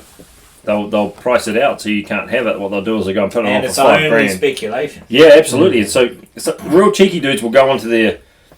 I've noticed on Trade Me, if you get a book and you think, oh, that'll be a good book to get, and you put a price on it, quite often if people are speculating, and something comes out and it's announced and it jumps for $50, they'll put that book to $5,000 on Trade Me. They'll up the price, so you can't. Like, I'm not buying it for $5,000, and it's because they want to readjust the price to the new price. Yeah. It doesn't happen often. It's only happened twice to me, but it's cheeky, and they do it. They do it. You can't just recall it off the site. They can. You can just cancel it, but you've got to pay a fee if you cancel it, I think. So if you edit it and make the price $5,000 or something, no one's going to buy it, so you're safe. But then you can readjust the price. For the next time when you relist it. Well, yeah, you keep it on the price. Well, keep the listing year, but re-edit the price. And then I've seen it twice. It's only happened twice, but it's punishing. Like, especially when you think I'm going to get that for say $8, and then all of a sudden you're like, this dude's got to relist it at $60. What the happened to this price? What happened here? So when you're dealing with other collectors, are you expecting someone to give a fair price, a reasonable price, or an eBay price? Because I know there's a lot of groups where people will sell, parts of their collection, whether it's toys, comics, or whatever, and they will maybe aren't quite new to the market in terms of selling, and they'll go straight to eBay and go, oh, it's sold for this much at its highest point. Yeah. Therefore, the value of it is this. Is the perceived value, right? Yeah. And the community kind of go, what? Yeah, like, I don't know. I mean, everyone's different. I mean, I won't name any names, but there's people that I deal with, and sometimes it's nice to do a trade with people with no money involved. Yeah. And that's a cool way to do it. Like, if you've got something they want and you want to trade with them, for me, if you're a trader seller, that's the way to do it. Yep. Like, it doesn't matter what you paid for it. If the perceived value is this much and the perceived value of his product is that, and you swap, it's kind of fair, regardless if you lost or made money, because you got something for nothing, right? You didn't trade much. You still got the cash in your bank. Nothing's changed. Then there's guys who sell and they're really fair. This is going to sound really generic, but yeah, there's guys out there who have massive collections, and if you're trying to complete a run, if you're on Facebook, you'll know who they are. You go to their place, look through. They're more than happy to do bulk deals. People, when you're buying a lot of books, you're going to get a way better deal. If you're going to buy one book specifically, and you've travelled all that way, it's kind of not worth it anyway. But they'll be like, well, if you only buy one, well, this is the price, and it's going to be a little bit inflated. And I think that's probably fair anyway, right? When you open up your home for someone to go and look through your stuff, or supposed treasure, and they come out with one book, you're like, oh, well, okay, it's this much. Whereas if you're buying 20 books, it's different, right? And then there's people who are eBay pirates. See, I was going to say, there's probably three types of people that I've run into. There's people who sell it for the price that it was 6 months ago, and they never adjust the price. Right? That's because they've already paid for it, and they will sell it for what they need it to be to make money. The other one is people who constantly adjust the price as it goes up. And then thirdly, there's just rip-offs who will try to just gouge out whatever they can. I think you are surprisingly... You don't adjust any of your prices on your comic books when you go to sell them. Because I'm lazy. I've actually said to you, this has gone up at $20. You just go, well, who gives a shit? Yeah, just fucking sell it for what it's I think sometimes in my mind I'm like, I paid this much for it, and so this other value is more than enough to make on a book. And if you just I think it's fair to adjust it slightly. Yeah, I think so. I think sometimes you remember and you know that it's, this is a massively valuable book, and you get your pricing and you average your price out over all the platforms. Yeah, and sometimes I do that, but it's not often because there's so many books, and it's like, if I just did a bit of a book, fuck, it takes forever. And it's like, when I know I've paid this much for it, this little bit of money for it, and I'm selling it for this price that I think is reasonable, I think sometimes that's just part and parcel of trading. I think when you've got a small amount of books and they are valuable books, then you probably have to chase it like a little bit.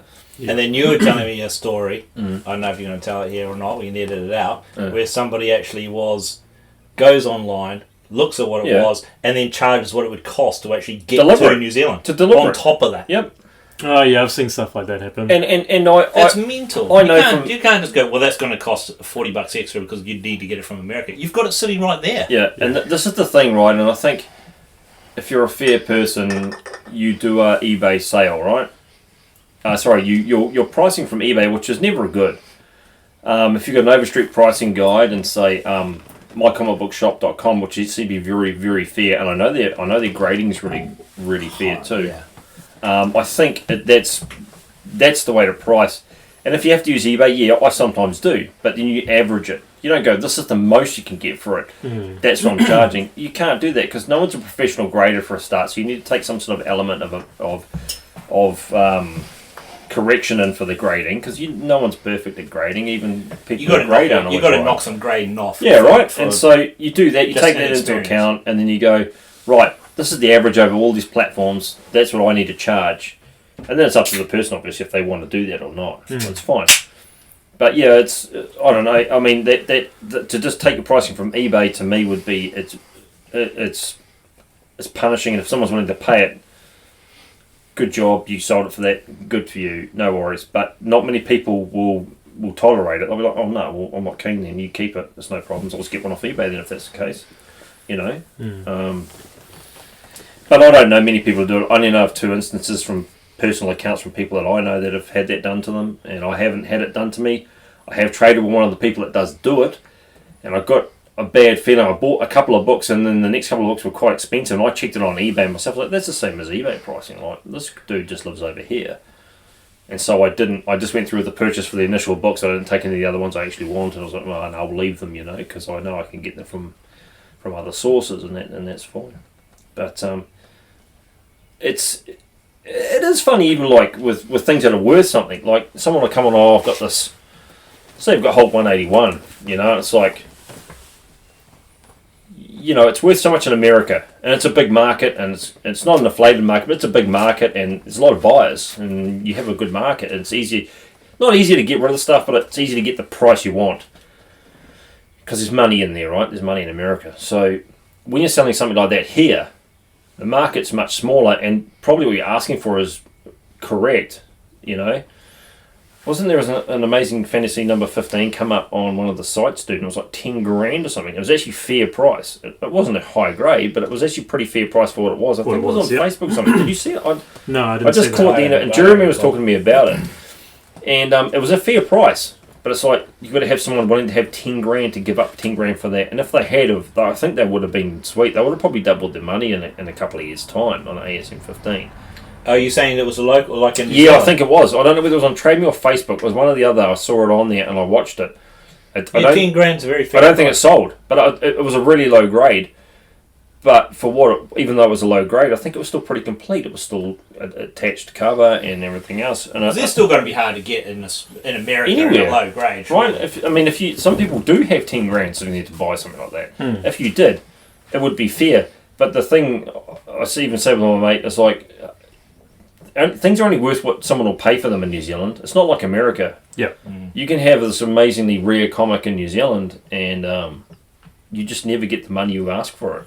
And you may never even sell it because it's not in someone's lane, And if you were part of that community, or at least had enough contacts with people that you could talk to about actually selling it to someone, you would probably know, within the first 5 minutes, 5 people who might even seriously consider that option as an option, as a purchase. And then you go, well, okay, who's more likely to do it? Shall I go see them? Yeah. Whereas putting it out there blanket, at a very high price seems, I don't know, it just seems a bit. Well, weird. it's fair. Yeah, A lot of the pricing's no fair, doubt. but I just think it's just. I mean, if you're talking 5 million people, I don't even know how much percent of the population would actually collect comics. But Yeah, right, it exactly. seems like a lot when you're at Armageddon because you've got a focused crowd, right? Yeah. And that's what they're there But for. they're not there for No. high cost comics, are they? No, They're there no. for filling in Well, the if you gaps do, and- if you do, they never contact you there. They wait till you've gone home from that, and they'll PM you later on and go, "Hey, do you have this?" Yeah. And then you do a deal later, and that's part of it. And that's what I really want to see with New Zealand is like when you're at Armageddon, it shouldn't just be people like myself and one other trying to sell comics. There should be like 8 or 10 stores of comics there. There's people with amazing, like on Facebook, I know of people with amazing collections. And I know they're kind of scared to take that step because of the expense that's involved with it. But even if they shared a booth with someone and it took half totally. of their stuff, Yep. Just took some stuff that they wanted to get rid of. we could make an amazing Armageddon. Instead of people complaining about it on their platforms of Facebook where they're safe behind their keyboards going, "Oh yeah, Armageddon's a waste of time and it's too expensive and why would you go? It's mostly cosplay and blah blah blah blah." Well, when's the last time you went? I guarantee most of the people making those comments haven't been for ages, man. Yeah. You know, and I really want to see more vintage toys come out. I don't collect them, but I like seeing them because it gives me those memories of when I was young, you know. I'm like, I want to see old Star Wars stuff, and people want to collect it. I know of some people who just collect that stuff. G.I. Joe, Transformers, He-Man, Masters of the Universe, of the Universe. That stuff needs to come out. It's like when you watch those hoarding programs when they go around America, you know, those antique picker people. It's like, you don't need to be shut-ins like them and have a shed full of shit that's getting wrecked. Bring it out. If you don't want to sell it, just bring it out, have it on display and have some stuff to sell. Because people want to see it. People want nostalgia, right? And that could make Armageddon's amazing again if people like could actually get comic book stalls, vintage toy stalls. When's the last time you see vintage toys? The only time I ever saw it was with my cousin Clint, who had Blue Banana Collectibles. And they had Masters of the Universe, they had Star Wars 12 backs, they had 64 backs. Complete sealed. You know, they had the Millennium Falcon OG. Mike Tyson boxing gloves. Yeah, Mike Tyson signed boxing. That's stuff like that. It's interesting. Instead of just going to Mighty Ape and seeing all the generic shit you see with pops and hardbacks and everything else, and there's nothing wrong with it. It's fine. I buy stuff from there. It's fine, but it's like have something that built Armageddon there. Yeah. I remember, I think I've Cosplay's important. Cosplay's become massively hinged based on it now. You have to have it. Like you won't even. I couldn't imagine it without the 501st. I mean, who doesn't like having their son or themselves take a picture with a Stormtrooper or Darth Vader or Kylo Ren I mean, they're iconic now. You know. Some of my best memories from Armageddons were from the early ones, like when they were at the AAT Centre or something. Or even before that, they were at the Freeman's Bay community centre, and it was comics, it was secondhand toys, it was like an art competition on the stage next to the sausage sizzle. You know, that's what you want, man. And that was that's where you saw and you met people of the same mind, like-minded. Yeah. But then probably my next best one was there'd be one weirdo dressed up as Superman. It'd be like, why is that guy dressed up? Calm down, mate. I know it's exciting. Jesus Christ. At least just a t-shirt, not the whole thing. Should have had undies, mate. Come on, man. But my brother and I had a stall when there was one in Hadleigh at the race course.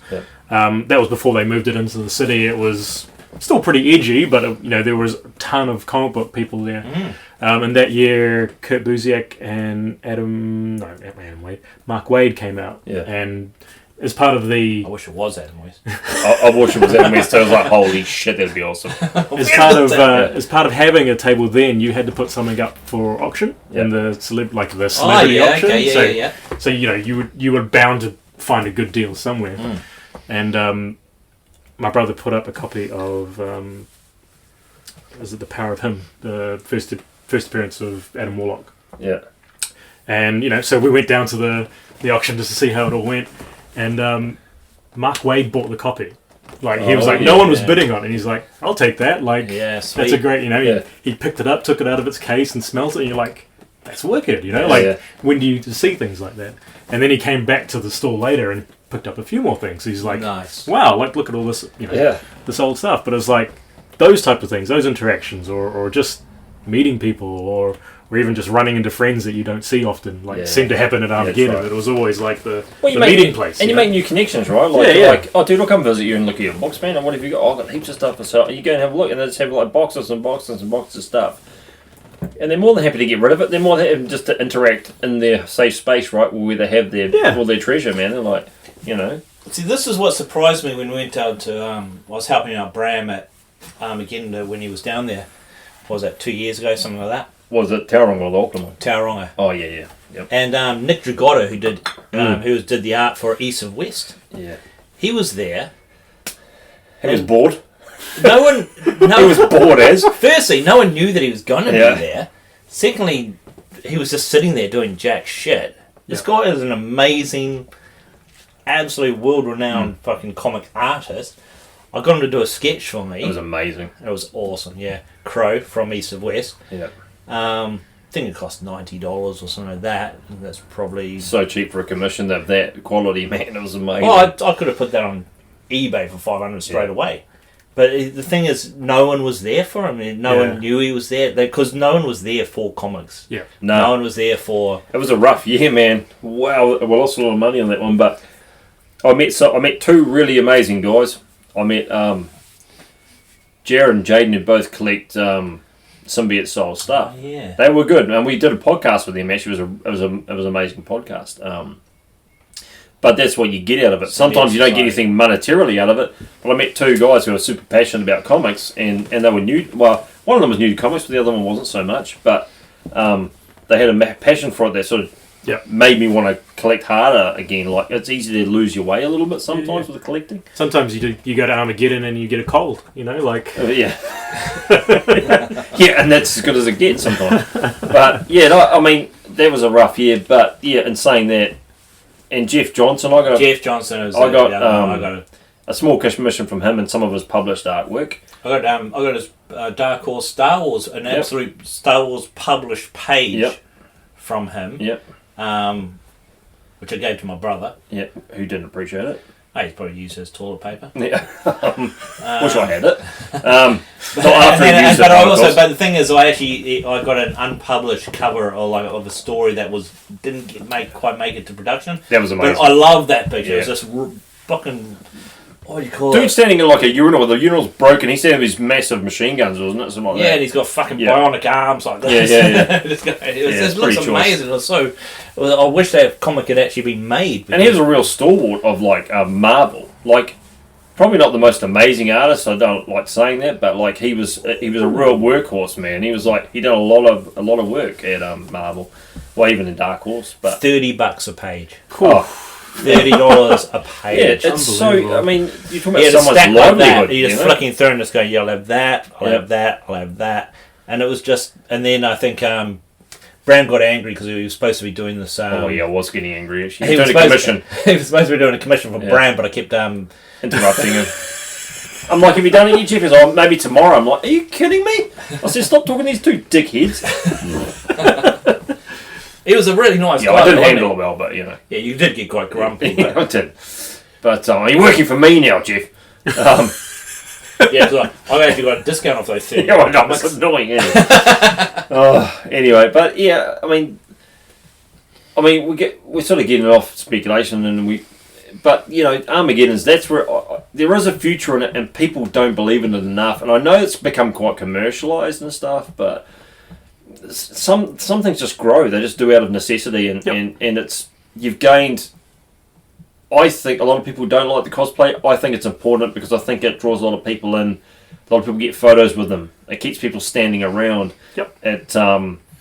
It sort of personifies a sort of a Comic-Con, or what do you want to call it now. It's such a fine line though, Bram, of having 90% of people just dressing up just to walk around and not spend any money. Yeah, true. That's actually gets on my tits a little bit. Yep. They need to either have it completely separate, or I don't know. What do you think? It hasn't been so bad the last couple of years. I think the first, probably 4 years ago, we did the first one. There was so much in Auckland. There was too many cosplay, and it did detract from a lot of people spending money. They kind of went just to have their photos taken with stuff and have a day out, which is fine too. But as a stall holder, and Hadleigh's been a store holder many times as well. You're there. It's a business. You're not there to be friends with people, but you are. Yeah. It's a 50-50 line. You need to make money, otherwise you can't come back. You don't just do it for the love of it and just waste money. Yep. You have to make money, and you don't always do. I mean, I've had some good ones, and I bought an artist over one time, and it really increased the amount of people that went through my booth, but it didn't increase any monetarily to me. It didn't make more The money. thing is, every single person that physically came in and bought something, they were absolutely brilliant people, and they were really nice. It was really good to actually meet them. It's just the thousands of other people just walking past the stall that weren't interested in actually being there, interacting with other things. That's what annoys me. But I mean, there's been some really good ones where it's been profitable, and haven't broken any records. I could have just gone to work, but I got to mix with people that do the same thing I do. They sell, or they buy, or they swap, and that's the main thing of it. Are you finding anything similar online? I know there are quite a few smaller events starting to pop up around the country, whether it's secondhand toys or a bit more geeky stuff, a bit more comic. Are you finding like people are, because of what Armageddon has become, are people trying to like split off and do their own thing? I think absolutely, but I think there's so much organising involved with, and so much not greasing palms so much, but like getting things organised to make it flow right. You know, like Grooves in the Garden I've done, and I really liked Grooves in the Garden in Hamilton Gardens. Dijon Cullenford, I think he runs it. He does a great job, and the last one we didn't get to do because of COVID, but the first one was epically good. They had DJs playing, they had retro clothes, retro shoes, they had retro toys, they had comics, they had furniture, all sorts of stuff. It was crazy. A lot of people there because they love that kind of stuff. Yeah. That makes a big difference, you know, just having people there. The vintage clothing was, and the records and the comics, it was a good mix, wasn't it? Even the retro sneakers like Air Force Ones, Jordans and stuff like that, people love it, man. There's a whole community based around just sneaker collecting, man. And you know what I liked about that as well, Bram? 50-50 was men and women. Like, there was so many young women that came up. I think you'll find that it's the opposite. But I'll tell you what, there was a huge proportion of girls buying comics that day. Yeah, it was, and even like 2000 AD stuff, which I found quite hard to sell, even though I love it myself. It can be hard to sell to someone who's never read it. Yeah, you know. But in that particular place, we had a couple of people who just came and bought four or five progs, and it's like. Never read it before. No, never read it before, and they wanted to try it. Like to see Judge Dredd. They know who Judge Dredd is. I mean, we've all seen that shitty movie. But you know, hopefully they just watched Dredd after that and went, "Oh, this is a good cleanser." But you know, they did palate cleanser. Yeah, and so they did. But they did collect it, and people know who Dredd is. If they see a cover with Dredd on it, they're like, "Oh, well, I know who Judge Dredd is. I'll read it." And the progs are good for that, you know. But yeah, I think that and Retcon has been good. I don't know when the next Retcon will be, whether it's going to happen again, but they are good, and they're more targeted towards vintage toys and comics, and even vintage video games, even, you know, like in the for like your PlayStation 1, PlayStation 2 games, PlayStation 3 games, all that stuff's there, and that's been really good. And there's still that one at Freeman's Bay. I can't remember what it's called. It's called the Vintage Toy Fair or something like that, I think. Yeah, it's right. One at Freeman's Bay. That's still very popular. And more of those things I'm hoping will pop up, but I still want Armageddon to flourish. Yep. I know it's commercialised and people do think that, and it's like, but there's still people like me there, and there's still people trying to sell comics there, and you feel alone in the crowd because you're like there with what it sort of started as the beginnings, and then you're pushed aside because there's places like flipping Hobby Zone, man, have 14 stalls or something, you know, and it's like mystery bags of anime stuff, and it's like swords and plushes and all this stuff, and it's like, it's real commercialised, mass-produced stuff that there's no value to it. And you get that, I bought this thing now and it feels good for 5 to 10 minutes, but what do I really need it for? When you get to the K, like, oh, I can burn this now, it doesn't make any difference. When you got a comic book in your hand or a vintage toy in your hand or something, like, this is something I need to cherish and look after, and I'm going to really appreciate it. You don't get that from that other stuff. I think especially with Armageddon, when they went to become an entertainment convention, or a pop culture convention. I mean, I know they computer called it. gaming has to be part of it because Yeah, well, that's what I was going to it's say. a $1 trillion industry probably. That it was primarily a lot of the big game companies who were spending the most money because they could, Armageddon could guarantee however many thousands of people over a 3-day period the opportunity to look at their new release game coming out that holiday season. So you've got 4 or 5 massive companies that go, okay, we're going to drop a significant amount of our marketing budget into this one place. We're going to have a captive audience. We're going to have people walking through. And which is awesome. Yeah, and that's just the reality of what the expo has become. And they do need to have dollars behind it. That's right. So you need to be, but the problem is balance, right? Yeah. Oh, absolutely. I agree with it, and I think, and that's what pushes out people like myself because you turn around and you pay that booth fee for 4 days in Auckland. The good thing about Auckland is 4 days exposure in Auckland is pretty valuable actually, but for on sales afterwards, because that's where you really make. You don't make much. You make money at the event. I shouldn't say that, but you make more money from after sales. People go, oh, have you got that stuff? Oh, have you got that? And then you sell it later, right? The thing with that computer side of games and things like esports, that, I do find that it does normally interest people. People who are interested in comics are usually into gaming as well. I think there is that kind of split. Oh, yeah. I think that's fine. Oh, yeah, absolutely. It works together well. Well, I mean, there's a crossover, right? Like if you're into pop culture stuff, and I'm not saying everyone's like an introvert or whatever, but like sometimes you do spend a lot of time at home. You're into computers and you like to game online because you're anonymous and you can do that sort of stuff, and you just enjoy it. And it's good to turn your mind off after work, and stuff like that. And comics are like that too, right? You get this fabricated world on paper. I think they do go hand in hand. But you also get people there just to buy a new graphics card or stuff like that for their computer, and that's fine, and that's what it draws people in to do, right? Because when people drop 50 grand on a booth or something, of course they want to get their money back out. Yeah, Jesus, 50 grand. Well, some of those big booths back in the day, like they were huge, like AMD Athlon or something like that, or some sort of game, or EB Games is there, or whoever's there, not EB Games, sorry, EA Games or something like that. It's a big company. Yep. If you drop 50G on a booth, or I don't know how much they pay, it could be less, could be more, I don't know, but you're going to want to return some money out of that when you got all that staff there all dressed up in uniforms and. You're you in need that to make ballpark. money. It's definitely, you need to make up there. make bank, right? You're not there to be friendly with anyone. You're there to market and make money. Yeah, they're playing a long team. They're playing a long-term game, though. Oh yeah, that's advertising. But 50 grand advertising for them. If you game, you're updating your graphics card once or twice every couple of years for sure. Jesus. And that's expensive. It's not cheap. And then you need all the stuff that goes along with it. I've only just bought a PS3. Yeah. So yeah, I just played Arkham City Nights before. Don't worry about that. I'm only 6% through. Another 10 years before that's complete. By then I'll be able to buy a PS4 Vaughan for about $200 or $100. I just go scavenge at the dump. I'll build my own with wood.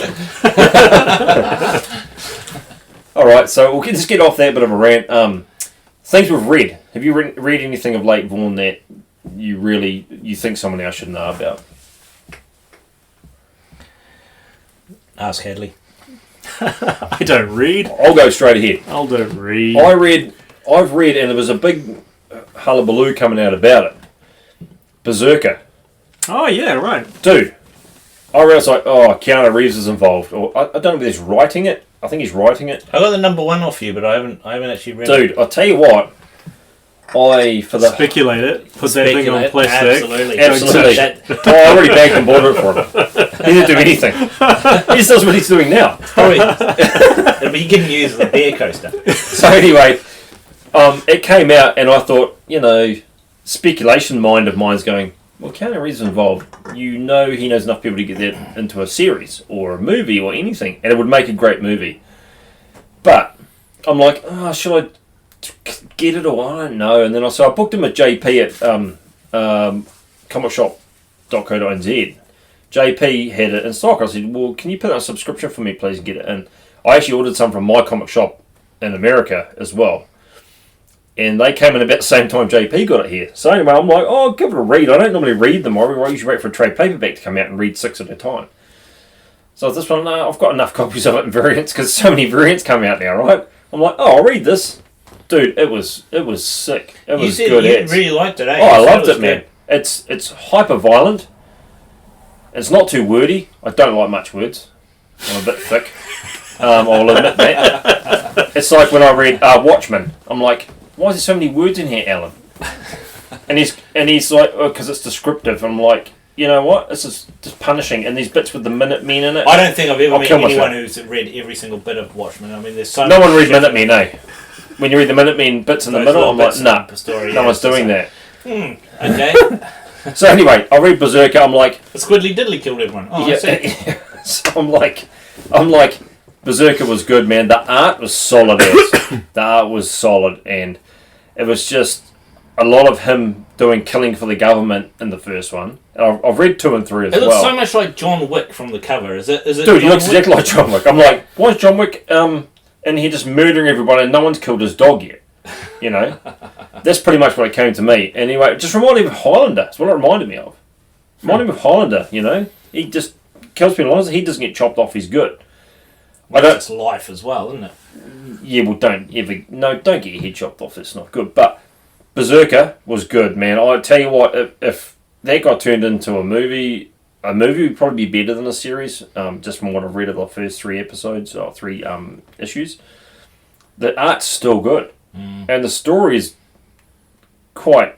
It captures you a little bit. Like it's unusual storytelling. It's brand new, so I won't go through it, but it's about a guy who has a super violent past from the dawn of time, pretty much until now, and he doesn't know how to die.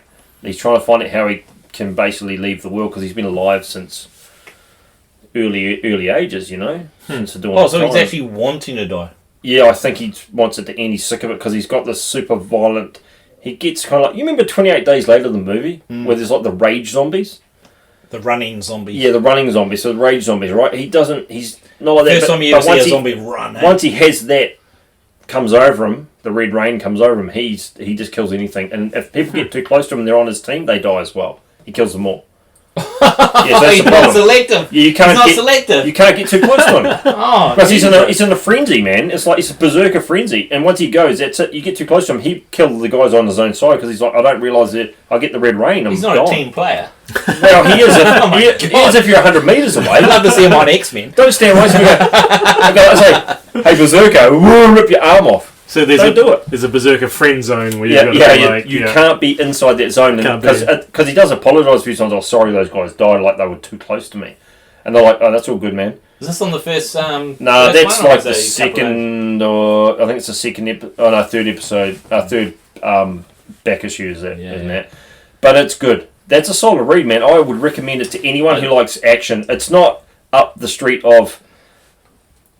He's not a superhero, but he has kind of godly powers in the fact that his regeneration powers and stuff are like that. See, Hadleigh, the thing with me is I collect comics, but I only do comic ones, like the first editions. Number one. You got some first. So I do have Berserker number 1, but I will wait until it comes out as trade paper, and then I'll read the whole thing. Yeah.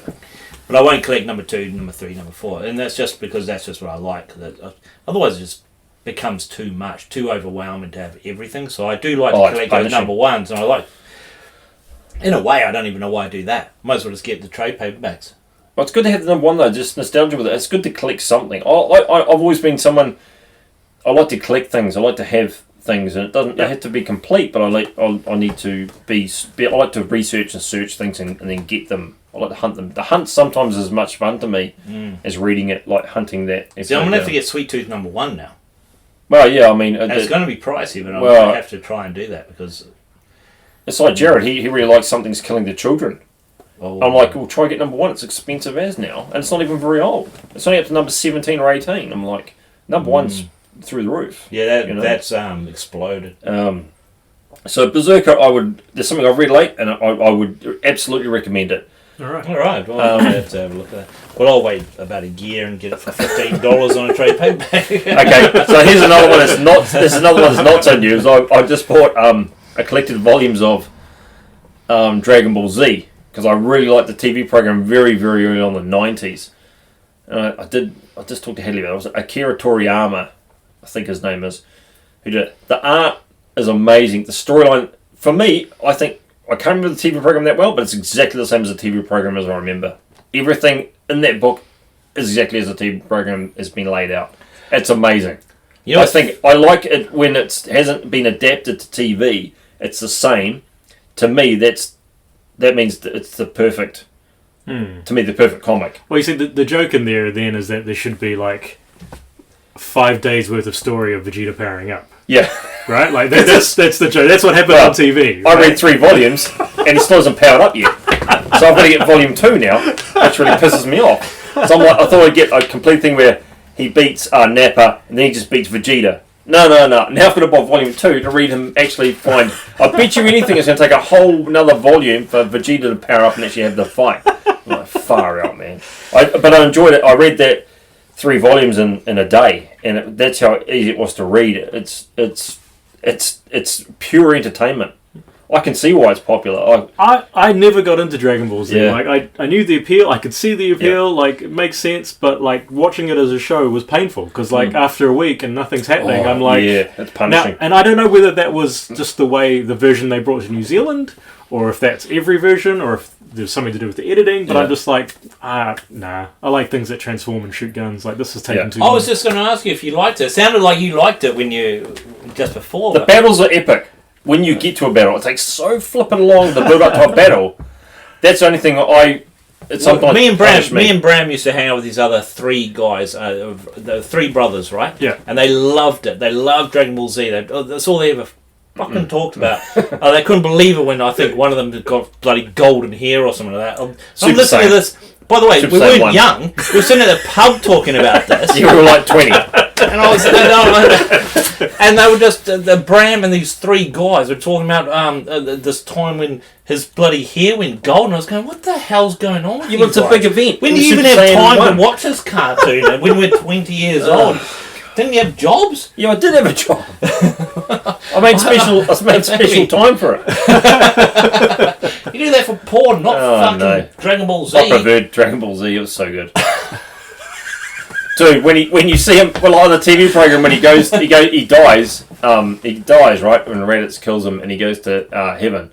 Was it Raditz kills him? I can't remember who kills him, but he goes to heaven, and he runs across along this dragon trail, and he runs the whole way, and it's like 1,000,000 kilometers or something. You're like, holy shit, he's still running, and like 5 episodes later, I've missed 3 or 4. I come back, he's still running on it. I'm like, you fucking kidding me?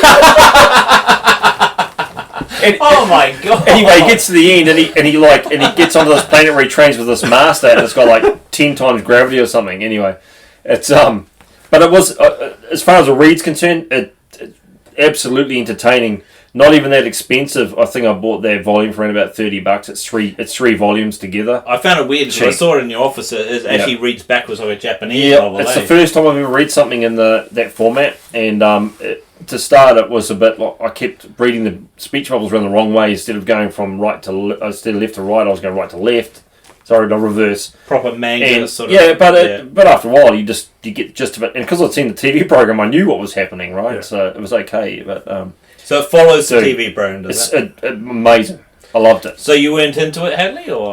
No, I wasn't. I have a group of friends that were like deep into it, and I just sort of learnt it via osmosis. Same. But I was just have no idea what the hell's going on. It's reached such a massive part of New Zealand culture, though. Yeah, totally. You can go to any of these events. I guarantee you go to Armageddon or anything else. You could imagine there's going to be like statuettes of Dragon Ball Z man, of Goku, Gohan, Vegeta, Nappa, androids 17 and 19 or whatever they are, and then there's like Trunks and all these other guys. It's like, even if you haven't watched it or didn't enjoy it, just the manga style fighting is to some people the statues are amazing. Yeah. Some of the quality of stuff that's been made, even if they're knockoffs, they look insane. I mean, I love me some animated anything. Yeah. And dudes with big muscles, but there's just something about it just didn't click for me. And I wonder, like you know how Bruce Lee was big for kids or big for everyone in the 70s in a kung fu. We used to watch it hardcore on the VHS in the 80s. Right, like that was your jam. I wonder if that's a similar thing for a newer audience. Like was Dragon Ball someone's Bruce Lee, or like did it hit that well, it was right the 90s. niche? Oh, I would have thought it was the 90s version of Terence Hill and Bud Spencer. Kung Fu Boot No, Hill? I don't know. That's not where I was going to go. They're pretty good though, Vaughn. It's like, I used to watch it tour by Community Hall. it's like saying Super Ted from What Now or something like Pretty that. sweet, eh? He threw him out like a piece of dog shit.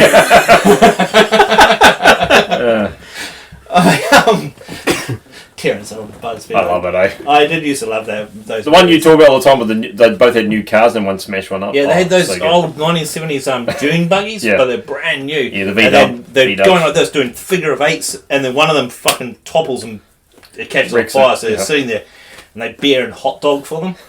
And so they just, this is a kid's movie, and they're just like the beer, hot dog until they can't have any more beer or hot dogs until a fight just smashes out. And just going, this is brilliant. My favourite was always the fights took place inside a building and they got thrown out windows and shit. Oh, absolutely. They hardly ever took place outside, you know. Bud would always smash it on the fist down straight on the head.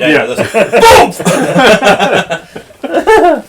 Anyway, way off track here. I mean, for me, that's a read that I've had of late, which has been bloody good. That Berserker, I can't actually wait for the next couple of the art and the story is so good in those two things. What else have I read? Same again with the death metal. It was okay. It's more complicated than I think it needed to be, but the one shots, if you can read those, dude, those are insanely good. You reading comics, Hadleigh? Not right now. I think, like I said before, I seem to keep my finger on the pulse by listening to what other people are reading, or the odd video or podcast, that type of thing.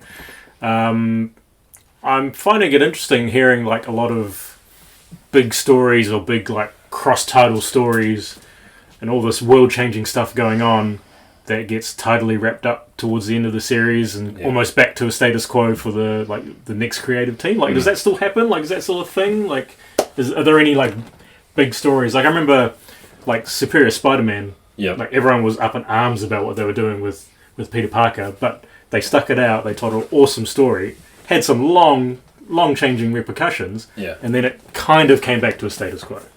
Yeah, I don't know. I think with a lot of characters anyway, they start off with if a new writer starts, a lot of time they start with a new premise for the character. And Thor, as far as I'm concerned, with Donny Cates, I think's been insanely good.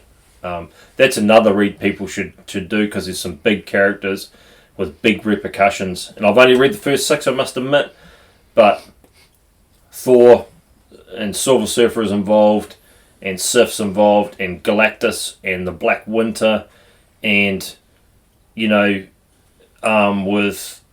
Galactus is pretty much dead. He turns up at Thor's place, is like, dude, I need help. I'm buggered. I need a new hero. I need you to help me.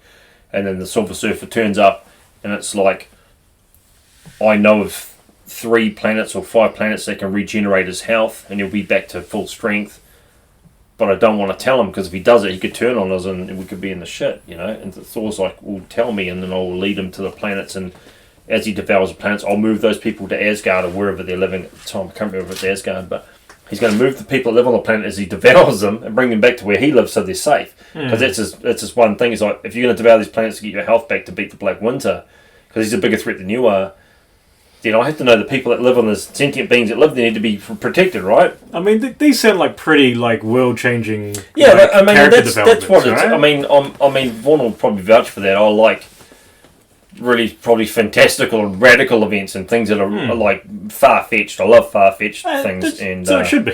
And yeah. Oh, some people don't. I mean, like when a lot of comics is far-fetched, but I like really massive, fanciful things. I'm like, this is incredible. They're world-changing things as far as the comics are concerned, but it's a good read.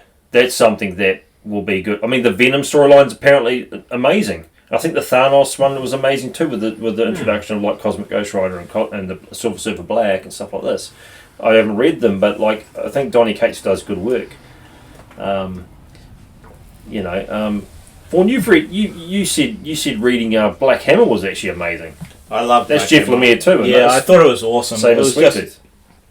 It was just that sort of take on a superhero story with a massive twist on it, where you pretty much have about 6 or 7 superheroes that were based in, I think, New York, and they fight this anti-god or anti-hero or something like that, and then they all just wake up on this farm, and they can't actually leave the suburb, the town, but all these heroes are stuck on this farm, all living together, but they don't know why they're there.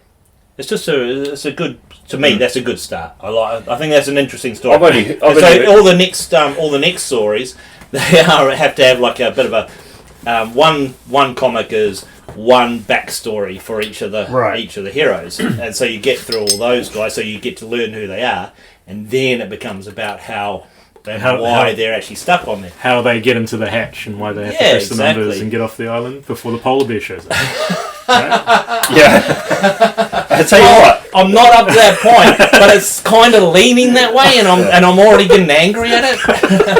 I'll tell you what, this. That's bullshit. That's actually how Sweet Tooth is actually written a little bit like a comic, where you had the background for Gus, the main character, and then you have a main the setback for flashback for Big Man, and then you have the setback for the. Remember, there's that chick who's the head of that crew freeing mutants. Yeah. She sets hybrids. Sorry, this is a young girl who sets up this group of teenagers. Well, what I liked, younger people who are actually devoted to freeing all the mutants, all the hybrids, hybrids and stuff. Because the hybrids, most of them are just living wild. They can't because they haven't been brought up with families, so they can't speak. They're actually more on their animal side, whereas Gus has been brought up by a dad, so he's more human. He's taught him to speak, but everything. It's a real what would you call it? Well, when you're brought up in that kind of way. Yeah, well, he's been nurtured like that, right? Like Gus has been brought up with his dad. Nurture rather than nature. Basically, just like teaching a kid. Yeah. It's the same. He's anthropomorphic in the way that he has heightened sense and sight and antlers, and that's probably the only parts of his deer anatomy that are there. He doesn't have hooves. He's got feet. Oh, there is one terrible character on that though. I don't want to. Fuck! It makes me angry, Bobby. I would kick that fucking thing to death. Oh, you know what? I would be a poacher just to shoot that. I would, eh? Oh, like, hey, Bobby, because even when he speaks, like there's one. This is weird as well, Hadleigh, because he's actually done like a puppet. Like everything else is normal, and then you've got one little character who's done like a Jim Henson puppet, and it's going, what? Where does this come from? If it was me, I know that lady only likes the hybrids, and she's got that kid herself, right? And she's half pig, half kid. Anyway, and she's like, oh, here's the alarm bells go off, and they find this thing in the bush, and it's like this crappily done. Well, it's not crappily done; it's shitty. It just looks shitty, CGI, and it's a. Do you think it's CGI? It's like a ground. He's like a groundhog, type kid, right? But he's done so bad that everyone else got these mutations. You know, oh, that's a pig, or that's an owl, or that's a chameleon, or whatever it is. You know what it is. This one thing is done, it's like just been made comical, like a fucking 2000 mascot, like fucking Walter the Wobot or Grobbledonk or this shit mascot. I would have just bashed it. It's more than a mutant. It's gone too far and just bashed it to death.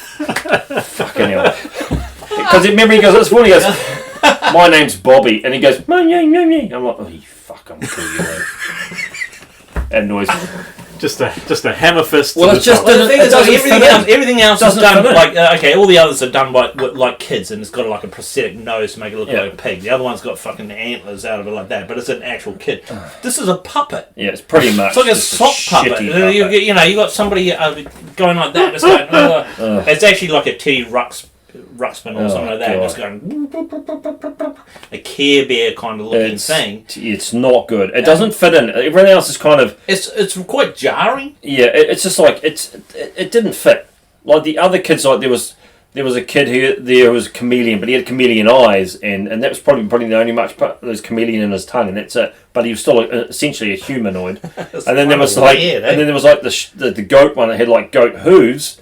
And possibly the ears were kind of pointy and stuff like that, and its nose was kind of that way. But generally, it was humanoid. Right. He wasn't humanoid. He was just some weird character. And even at the end of that, this is a high budget bloody program. I don't know if COVID got in the way, but at the end of that bloody first series, when all the hybrids come out together, they look pretty low budget. Like there are some people that are just drawn whiskers on. Yeah. And, and somebody with feathers in their hair and stuff. That's obviously a bird. Yeah. And it's going, well, that's, I can live with that. But that little teddy bear thing just doesn't make any sense. And when they, I don't want to wreck it too much because some people haven't seen it, but at the end when they like sacrifice Gus for another one, I would have taken Bobby with my first pick. I'm like, Bobby, you're fucking going under the knife, you little prick.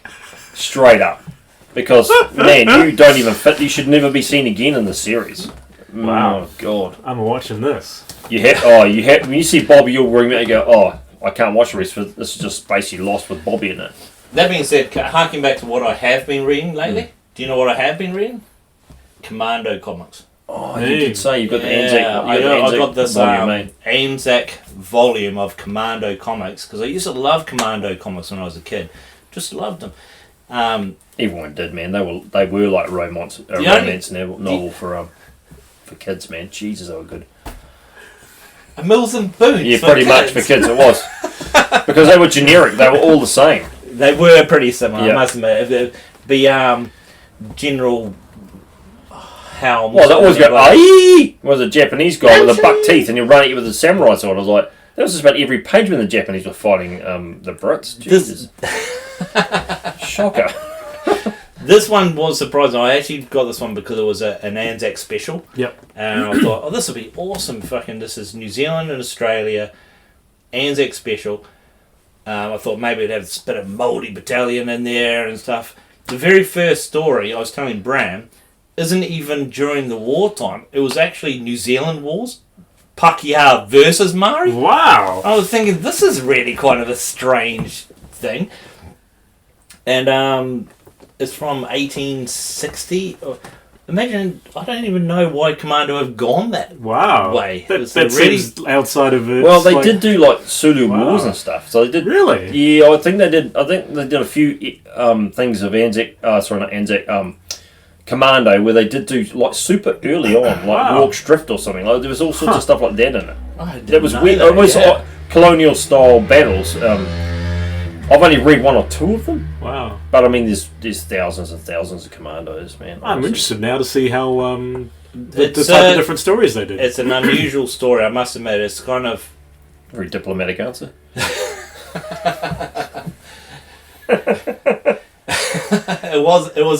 It was a different story to what I expected anyway. Yeah. But anyway, and then it goes on to a time traveling commando that goes in through out of history. Well, the very end one is where the ancestors of those first people, they fight together in World War II, which is it's very lovely. World War One, I should say. Okay. But that's the very last page. The rest of it is just them killing each other the whole time. Wow. They say time traveling. I meant to say I watched the Loki series. Oh, yep. There's only 2 episodes. Yep, been watching Good though, eh? Very good. I watched number 2 today. Nice. It was You said you really enjoyed that, eh? I did, man. I did actually like. I thought it'd be a bit punishing like WandaVision, but that's all right. I really enjoyed it, and I don't mind Owen Wilson. A lot of people don't like him, but I don't mind him as an actor. Owen Wilson. Yeah. What's he doing in there? Yeah. He's a lot of comedy stuff, but he's quite good. Like that actually surprised me. I wouldn't have expected him being an actor in that. So he's like the sort of like a detective, the Time Variance Authority, sort of a investigator and stuff like that. And he has Loki under his wing because he thinks Loki might be the key to figuring out the variant problem that they have. So. And he's very Wilson. Like he plays himself. He's leaning into who he is. Yeah, that's right. He's not trying to be something. He's just as he is. Like which is quite good. Normally would be quite off-putting, but punishing. Yeah. The world they put him in is like this cool, like analog, like 1950s mid-century type of. Everything's just a little bit crazy. Yeah. So like having him there, kind of fits in. Like it doesn't seem totally out of place. Because he's quite a. He's an actor that kind of stands out, doesn't he? Yeah. And his mannerisms and his way he talks and stuff like that. But if he's not jarring in it... I'll tell you what, in part 2, man, when he's like... You just see Loki there and he's reading this jet ski magazine. And you're like, what the fuck's going on here? He's like, reading a jet ski magazine. Why is he reading a jet ski magazine? That's really odd. Anyway, he's just reading it because it's on the desk. And then he asks the guy later on, he goes, why do you have a jet ski magazine doing on your desk? And he's like... Because they're super awesome. And they were produced only from 1992 to 1993, and this particular model is an amazing model type thing. He's like, you've never even been on a jet ski? Yeah, I know, man, but I picked it up from somewhere, and I just love looking at it. It's like... Who is this, Owen Wilson? Yeah. It's like, just this jet ski, man. I'm like, this is really cool, man. Like, he's never even ridden one. He just saw it and thought, that looks really cool when he's on a mission, and just taking it home with him. And he's got it on his desk. Well, things like that I really like. I really like oddball stuff like that. There's a lot of mysteries that are brought up in every episode, so you'll probably like it being a Lost fan. But like there's tons of stuff going on. Are there some answers in this one though? Not as of yet. Not yet. Okay, We're still early. We'll talk about this in 10 years' time. We won't talk about. I mean, it's so new. It would be a spoiler. So we won't talk about what happens in the end of part 2. But yeah, it's something I would recommend to watch. Yeah, I will watch that one. I will watch that. I probably will watch that over. Tom Hiddleston, isn't it? Tom Hiddleston is his name. He's a good actor. I really like him as an actor. Yeah. I've always liked him as an actor. I mean, even when the part, there's real subtle bits in Thor, even when he's like, the one time I was a kid, and he jumped out, and I really like snakes, so he pretended to be a snake, and I grabbed it, and he jumped out, and he stabbed me with his dagger. And they're like, and then he goes, yeah, and he turns around anyway, and he's smiling. Things like that make me laugh. Yeah. Like he likes that hilarious. Yeah. I am a little mischief maker, I love that bit. There's a lot of really interesting things that could come out of this series, which could pan out into the rest of the phase. Well, even when you see him looking into what happens, and he realizes he's been killed, he's like, now I know I can never go back because I know that's the thing, isn't it? His death, what I thought was quite final. Well, it's going to open it up again. But he realizes. Well, from what I take of it, this is my opinion, is that he sees. That is fine. He's like, well, I definitely die there. There's no, I die in that timeline. So I don't want to go back to that timeline. So if I go to that timeline, I know I definitely die at that point. And then my life's over, right? Even though I'm a god, I die. So I think he realises that he can't go back to the timeline because that happens. Lots of themes of like freedom or perceived freedom or what's the destiny, predetermined fate, that type of thing. Yeah. So he comes directly out of Endgame.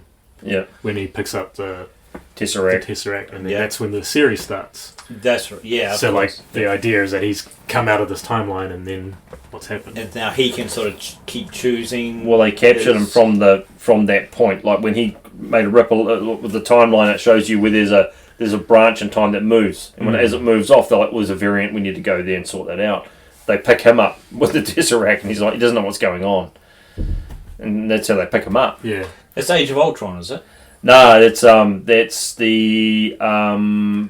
It was Avengers 2012. It was the first one before Thor gets fat. The first part of it, where they escape from Thor Ragnarok and they escape on that ship. Yeah. The Grandmaster's ship. Yeah. And they're out in space, and then Thanos happens upon them, and they have a stone. Right. Yeah.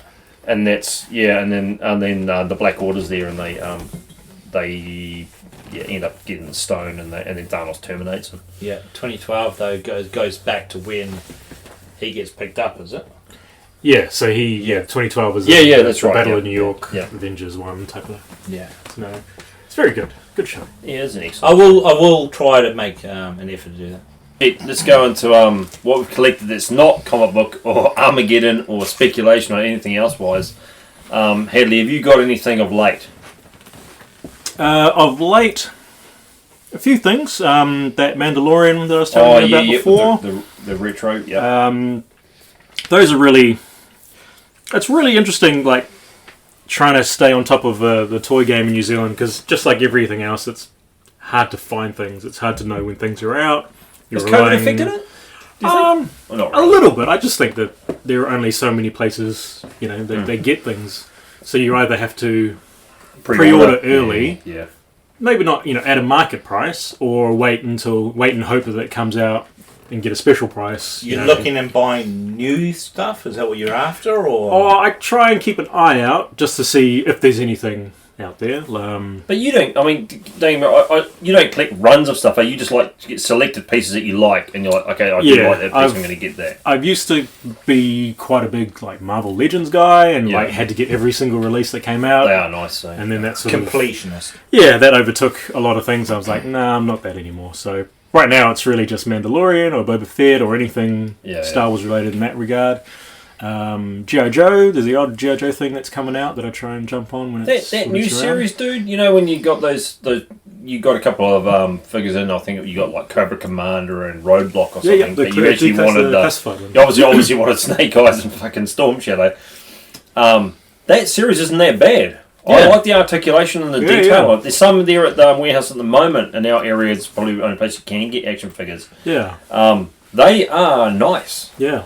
A lot of people are, really digging them. I'm tempted to get the Cobra Commander, only that there's some reselling Cobra Commander as a popular character, and I'd never forget his voice off the series. But it's made him. I mean, he was always popular to me anyway, and I was actually and step back to when we talked about G.I. Joe. There was two versions. There's a shiny face helmet, then there's the hood. The hood, right? And don't know which one I prefer really, but there's something you could always have resale. Yeah, for sure. And speculation, of course. You know what's funny? After we talked about G.I. Joe and we pulled those out, I've actually been watching the cartoons again. Yeah, right. And I've been looking back at the old vintage toys. I'm actually really, I've really started enjoying G.I. Joe again. Some of that new stuff that comes out is pretty amazing, eh? Yeah, it's pretty cool. Really cool. I fucking like it. Yeah. So it's really interesting the way it's positioned. Like they're selling it to older collectors like ourselves, adults, that sort of thing. But the toy nature of them, like, are pretty cool. Like they have guns, they all have holsters. You can put most of their stuff on them and hold them in one way or another. Yeah. Maybe not a jet ski or a windsurfer. Probably the most hang integral glider. part of a military operation. But they're just really well made. There was a lot of talk about the first releases. The colours were too bright. They were had sort of a sci-fi edge, which they've actually pulled away from in the more current releases. Which makes me think more of the very early G.I. Joe. Yes. Being more military. Yeah. And like I was talking to you earlier, a little bit earlier before this, I didn't realise how sci-fi G.I. Joe had gotten through the mid-90s, because I wasn't looking at them then. Yeah. And they really went to the extreme of bright reds and fluoro colours. Which, that lime green, the real... Be awesome if you're hunting a deer or something like that, but if you're hunting a person, not so great. And they're colourblind, But... even those early characters, like you said, they started to go away from military anyway. And like I said, with that character, the fridge that I had, and a very famous NFL star, like he became a character, and it's like, what's that got to do with G.I. Joe? And at the time, I just got it for Christmas, and I'm like, oh, this is still cool because it's G.I. Joe. But I look back at some of the ones that I did have, and it was like Tunnel Rat. Yeah, and it was. He was awesome, and he was actually a military guy. I had Tunnel Rat as Flint. well, yeah. He actually still had like what do you call this? Brad, you said one of the beret and fucking and fatigues and things like that. And the ones that I got were always military looking. Yeah. But I must admit, other people that I knew at my age, a bit younger, they were going for those real sci-fi looking ones, and I just ignored them. I didn't really pay attention to them. I only wanted the military looking ones. But now that I look back, I just go, Jesus, that was really expanding out quite massively on. Yeah. And it was, and now that I'm looking back at the G.I. Joe TV series, the very early 1980s ones, that's what they were doing. They had Zartan, they had the Dreadnoughts, they had all these fucking weird bloody things, and that's what they were releasing. I just didn't realise that in my own mind. But that series I was talking to you about, that G.I. Joe stuff that's coming out. Classified stuff.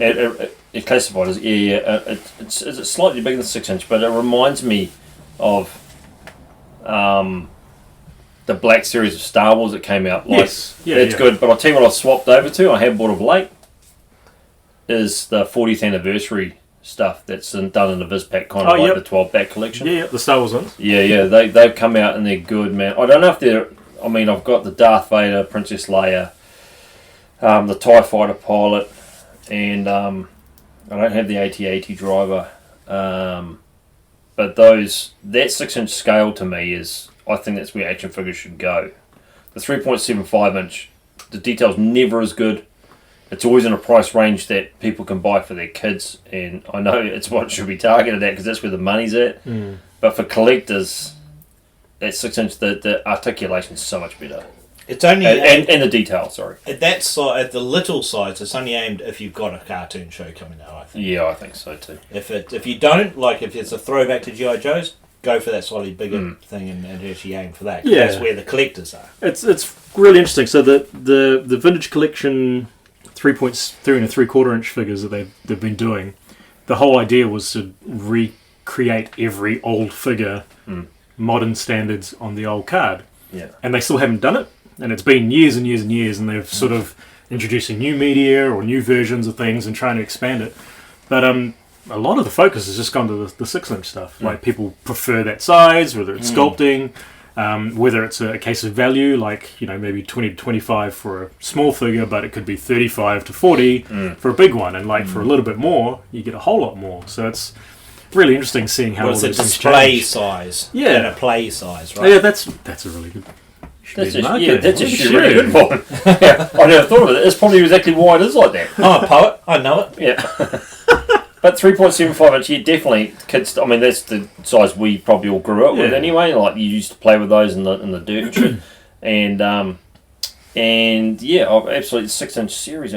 But just the articulation and well, not that I take them to the pack, but that and the detail, like it looks like the character. The facial reconstructions like the character from a movie or whatever you've seen. It makes the difference, man. It just makes the big difference, and it is quite considerably dearer. I mean, they're probably more than 50% dearer, but it's probably worth it in some respects, Yeah, I think. Well, and saying that, and that I don't mind this in a reproduction though to make it look like a bubble. make it look like retro. Your bloody greasy fingers. Oh, devalue instantly. But yeah, you know what I mean, like that to me, because that's how I remember my Star Wars figures coming. So this retro stuff to me is perfect. And I was saying that, you know what they should have done with that? Put it on the back, so it just had the picture there, and then sorry, I keep saying it's a retro on the back. That's fine. So they put the retro. We're just looking at the Mandalorian figure now. Yeah. All of the retro collection have a giant retro collection sticker on it to say that it's not a first It release. is huge, though. That is a big. It's not even a sticker. It's actually produced on the card. So they added all this wear so that there's no way you could confuse it for a figure that came out 70s, 80s. Yeah. But they've never released this figure before, so I don't understand why they needed to make it look old when it's a new style figure. But it's aimed for us, though, isn't it? It's aimed for us. That's I mean, right. that's the thing. I like it because it does look like the original figure. Yeah. I do. The retro thing is probably a bit overdone. The whole notion of a 3/4 inch figure now is like they worked in vehicles, and you could get vehicles, but with the price of plastics now, like they're just not producing vehicles to the extent like they used to when they had a movie out, or they, Yeah, and like I was saying, in the that type of '80s, this would have come out with everything, right? It would have been would have been every single vehicle and. Did they bring out craft. the ship? What's the ship called again? What's that style of ship called? But they won't bring out others. Well, Lego Lego they they have ships have. for And this, Lego they don't they? have, I saw. Well, so what they did the crazy thing. They took like ships out of the market, and the Razor's Crest as well. Razor's Crest, that's it, yeah. But what they did do is Hasbro have like a crowdfunding version called Hasbro Lab or HasLab. So they crowdfunded a in scale Razor's Crest to a 3.3 3/4 inch figure. Package. Yeah. So in the real thing, when you get it delivered, it's about that big. Yeah. And like you're talking about meter there, aren't you? it's about a meter long. Yeah. Jesus, That's awesome. And like it's We need more of taken that. directly from files from the show. They haven't made it toyetic. So it's coming from Hasbro, did you say? Yeah. And they're crowdfunding that. Yeah. So they did that maybe a year and a half ago, and it hasn't hit market yet. Right. I think they'll tick over. Yeah, I think so. There will be some very eager collectors. I'll tell you what, the resale on it would be shocking. You'd get it, and there'd only be a certain amount produced, and that's it, and they probably wouldn't make any more. Yeah. So if you've actually crowdfunded with them, you'd get it. It depends on what their price individually that they think is going to be made for, and how many people they need to crowdfund it. But these are people that have injection molding contracts with people that can do it, and yeah. So it shouldn't be. That's quite amazing. That's a good way to do it, though. So it's a really interesting thing they did, because the first thing that they released was Jabba the Hutt's sail barge from Return of the Jedi. thing. They did one. It was this probably isn't even big enough. Like they made it pretty scale. Yep. And then they did Recently, yeah, within the last year and a half. because they did have a Jabba Hutt from the original series, though, didn't they? They had a They small had one. two-story one with the sails, right? Yeah, this one's like really big. Again, another massive sort one. of thing. Then they Actually, did to scale. a Unicron, like 18 to 20 inch transforming 86 Transformers movie. Yeah. And these Unicron? ones have actually been done and Yep, released. that one came out sort of earlier this year. I think they were going for like $700 to $800 like initially. Mm-hmm. Secondhand market they've gone up to $1,200, $1,400, $1,500 straight away. They're doing a Marvel Legend scale Sentinel, so 6-inch figure. I think the Sentinel is like 2 feet tall, something like that. I'm really interested in this. I never actually knew anything about I that. wouldn't have known anything about Hadleigh at all. Yeah. Like, So that's crazy. Hasbro are really like getting the getting the collectors at like store level. They've got their own online shop where you can like pretty much subscribe to figures at the moment. I think I've seen that name, but I didn't understand what it was. I didn't Yeah. realise that was like a crowdfunding kind of program. Yeah. But that's perfect. I mean, that's the way to... I can So understand how that actually makes it affordable for Yeah, like collectors and the producers to actually do something like that. initially there was a lot of like crazy speculation about like it's Hasbro, it's one of the largest toy companies in the world, they should just release it to market. But then you're like, these things take costs, and do they have enough customers to cover the project? Especially when you go to that price bracket that Yeah, someone man. going, I'm buying a toy for a kid. Am I going to spend like $800 on something, or am I going to go no and buy multiple things I can make it look better And to it's the a kid for Christmas, specialised right? thing Like, that somebody is willing to Yeah. pay $800 on. It's not something that the local toy world or warehouse is going to have sitting down there as a Yeah. display unit for 20 years until someone ponies up the money, is it? And there's definitely a market for it. There's lots of people out Oh, there willing to absolutely, spend that yeah. money. So. well, there's a lot of people slightly younger than us, say just on the cusp of like the things that we saw in the 80s. Like they might have been born 89 or whatever. They didn't quite. They were too young, kind of, but they were just old enough that they saw the reruns of Yeah. stuff, and they were like, "Actually, this shit's cool."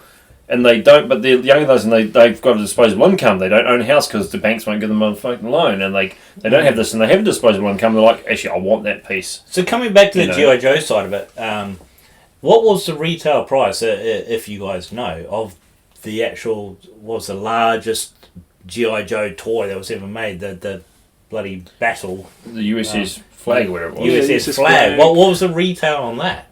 Oh, I wouldn't have a Ooh. clue. Hadleigh give me the man on that. Let's- It would let's- be no huge. idea. Hadleigh's have a getting look. on his phone, so Yeah, so we can actually. if you could do a little interlude there, Bram, and just La, spend la, some la, time la, there. la. Well, I mean, the figures were going for like what $5-8 at the most, Yeah. sort of thing, Yeah. for a 3 3/4. Maybe 10 at the most, sort of thing. Yeah. Yeah, I think they got to $7.99. I remember that Toys R Us, whatever it was. But Oh, your mum would have told you. That's $7.99. Yeah. There's no You way know- you're bloody having that. you little shit. You haven't even done the dishes. Yeah. I used to get the basically get all the figures that were equivalent of Jar Jar Binks, and like I'd get those because they're always on sale, and you get them like $3 or something, and I'd get those for Christmas. I would just like them because they were like G.I. Joe. Or, 3 of the same figure. not quite, but I remember once in a while. Now realizing what I had, I actually had the Superpowers Lex Luthor and Darkseid. I had both of those. Do you know what? That's one that I would have hated at the time, Yeah. but I bet it's Yeah, yeah, yeah. It was lime green, like fluorescent I bet green. it's one of the most expensive. I ones think to get. Darkseid's the most expensive. That Superpowers, they weren't even 6-inch. Your cousin They Clint were had like this recently. 4.5. Yeah, they were 5 4 and a inches, bit. I think. There were a bunch of superpowers that were only released in like weird international Yeah. markets. I envy people who never took them out as kids. Oh, I Because know. I would just What's wrong with these people? destroy that shit. I'm like, Didn't fuck yeah, and rip it didn't out. understand. There was no warranty. The cards off the G.I. Joes you cut out and stuff like the. Yeah, Oh well, yeah, the back, the bubble just got Yeah. ripped, the front of it just got Yep. ripped straight across like that. The back's gone. There's no respect for the front. It was only Yeah. the back that you carefully cut out Yeah, because yeah. it had little dots Yep. around it. Yeah. The file card and like those. Had those flag dots weren't in points. there, I would have still cut it like that straight through. Pizza cut. Yeah. So I just had a look, and in America when it released, it was $109 US in 1985. So Which would have been nearly over $1 million? $200 New Zealand for sure. because I think the exchange at that time was like 48 cents in the dollar in the 80s. Okay, so let's say $200 in 1985. I think an average house back then was $300. In Middle Earth, New Zealand. Hey. No, I don't know. Is that... That's it a lot. would have been expensive. Like, as you said before, I think a figure was $7. Yeah, So it's the most expensive if new you go release. up from that, that's... Yeah, you start hitting those price points, maybe 20, 30, 50, and then beyond. Well, actually, I remember buying the little tank thing, little sit-in tank. I can't Little remember what it Bradley, was little called, Bradley style. for the G.I. Yeah. Joe. It wasn't the big version, just a little tank. I think it was $10, and that's when we had a toy warehouse in Point Chevo. in Point Shed. Yeah. You know, $10. So imagine my parents were nowhere near spending $200 on something that was going to sit in. Your mum flipped out, paid $10 for 10 issues of 2000 AD. If my mum bought a $200 fucking ship like that, we'd be using it as a dining table. That'd be a dinghy at the beach go fishing. Eh? We can snap it every night just to make it worthwhile. Oh, you can play with it when we're finished. Covered in fish guts and stuff. Having friends over and having taken all the fucking plates and candles and everything off there and just pulling it off and then just going, oh, here we go, and just play with it. Play with it. Oh, God. The next thing that's coming out, I don't know if you've seen it, was the Masters of the Universe Revelations trailer, the Netflix series. Yeah, I have seen it. It looks okay. Yeah. Like I'm quite sort of. I'll probably get into it. Like Vaughan said, you don't watch his G.I. Joe and stuff from the 80s for a long time, and all of a sudden you watch it, actually it's entertaining. Like we watched the death of when what's his name? I can't remember his name is before he becomes Skeletor, but Prince, whatever his name is. That was actually we watched really that. interesting. That was really good. I was actually amazed because that was actually way more mature than I actually thought. It's pretty gruesome because it melts his whole fucking face off and then leaves just the skull. Yeah. And it's like, and he's still alive. Dude, you should be Prince dead. bloody handsome, and then he fucking gets his face melted Yeah, with acid. Yeah.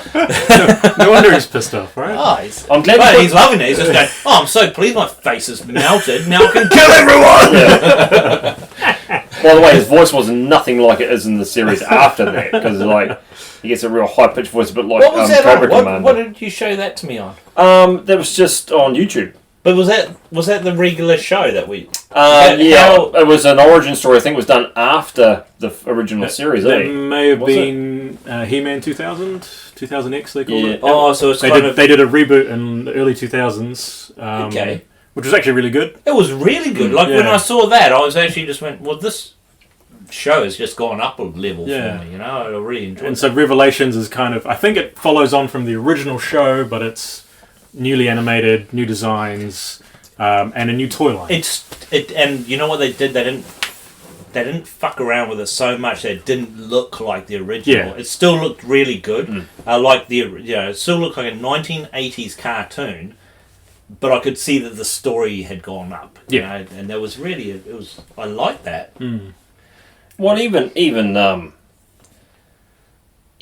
what we watched, like to say, the animation was pretty good on it. It wasn't too cartoony either. Like it was kind of done for adults. But like reminded me of that Spawn HBO series. It was amazing. It was done a bit like that because the original series was a bit more comical than that with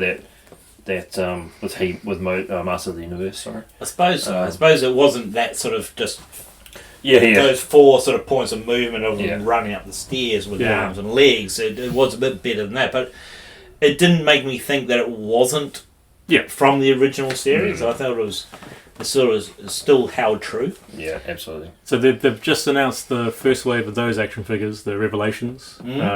But there's also the Origins story, the Origins toys coming out. I don't know if they're coming out in New Zealand, but a lot of people are importing them. Yeah. And they're like a 5-inch figure. They look like the old style He-Man, but with slightly more cartoony like face and actually articulation. They can bend their elbows. Super 7 did that. Those repros of like the OG Master of the Universe, and they looked awesome. Yeah. Had some of the man. I'll tell you what. I mean, that's from a couple of years ago, right? Yeah, but you had to order those from California, where it was, and they were like they're expensive. But I mean, if you like them for the visual effect, like having they look amazing. They look brand spanking. Oh, I mean, I'm impressed a company can survive alone on reproducing old style, 80s style toys. Well, I think that's where we're at. I think 1980s toys are at that point where they can release them again for our market. And I always thought now that people have money. I always thought 3D printing would kill a lot of this retro thing, where they could just reproduce a Generation 1 Transformer, or they could just But you reproduce thought hover cars were going to be around as well. and they are. I mean, I was not wrong. When you want to get a plane on time, go across the ocean, mate. It's With your windsurfer. yeah. But like 3D printing, I always just thought that might kill some of this action figure market, because you can just reproduce something at any time. Well, I'm actually looking at trying to replace some of the little guns from my G.I. Joe toys. Yeah. And a 3D printer would be perfect just to do that, just enough to sort of replicate what it was. What's the detail like on a 3D printer? Is it accurate? Like if you reproduced one of the action figures guns or something, would it be good? I mean, Well, to an extent. So what you get you'd have with to sculpt it a little bit, wouldn't you? Yeah, it's all 3D sculpting, but what happens with the printing is it does it layer by layer, Yeah. and it's depends on how good the printer is and what settings you have, how small those layers One get. would go cheap, you'd have a shitty one. It'd just be like a gumdrop, eh? Oh, what the flip? I thought I'd just eat a pill and be able to pee it out. So you can, in some things, you can see a line that sort of sits at each layer. So you might have to sand it a little. So or yeah, something. some things require finishing, some things Right. require priming, sanding, that sort of Yeah. thing. But I mean, there are other ways of doing it in a 3D space. But yeah, like that's kind of the problem you get. Yeah. Is just those lines. And that is quite a small little figure. Yeah. So a gun for a G.I. Joe figure is very, very small. So I don't understand. Would it be possible for a 3D printer? I don't Yeah, even you could. know. I think you'd probably end up 3D printing it, finishing it, like filling in any seams or whatever, and then casting it. Paying $1 million to NASA to do it. And all this work, and then Go to eBay and buy it for like fucking less than it costs you about a labour. yeah, maybe. Well, that's probably what it's at. I'd just be doing it probably is that. Yeah. That's probably the point, isn't it? Yeah. You probably could actually still pick up an original gun for a lot of stuff for cheap. Probably. I mean, it depends on what you're going to pay, and if you really, really want the fucking thing, isn't it? Just how much you get on the scale, or Yeah. whether it's worth doing after a while. Yeah. All right. So that's pretty much us for us today, and we've sort of talked about pretty much everything and anything that we haven't talked about with Hadleigh in the last 6-7 months since we last seen him.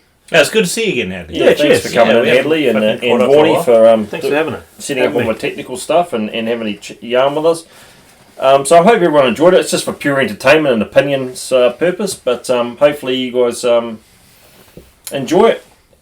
Thank you very much for listening, and that's us from Whitianga. Cheers.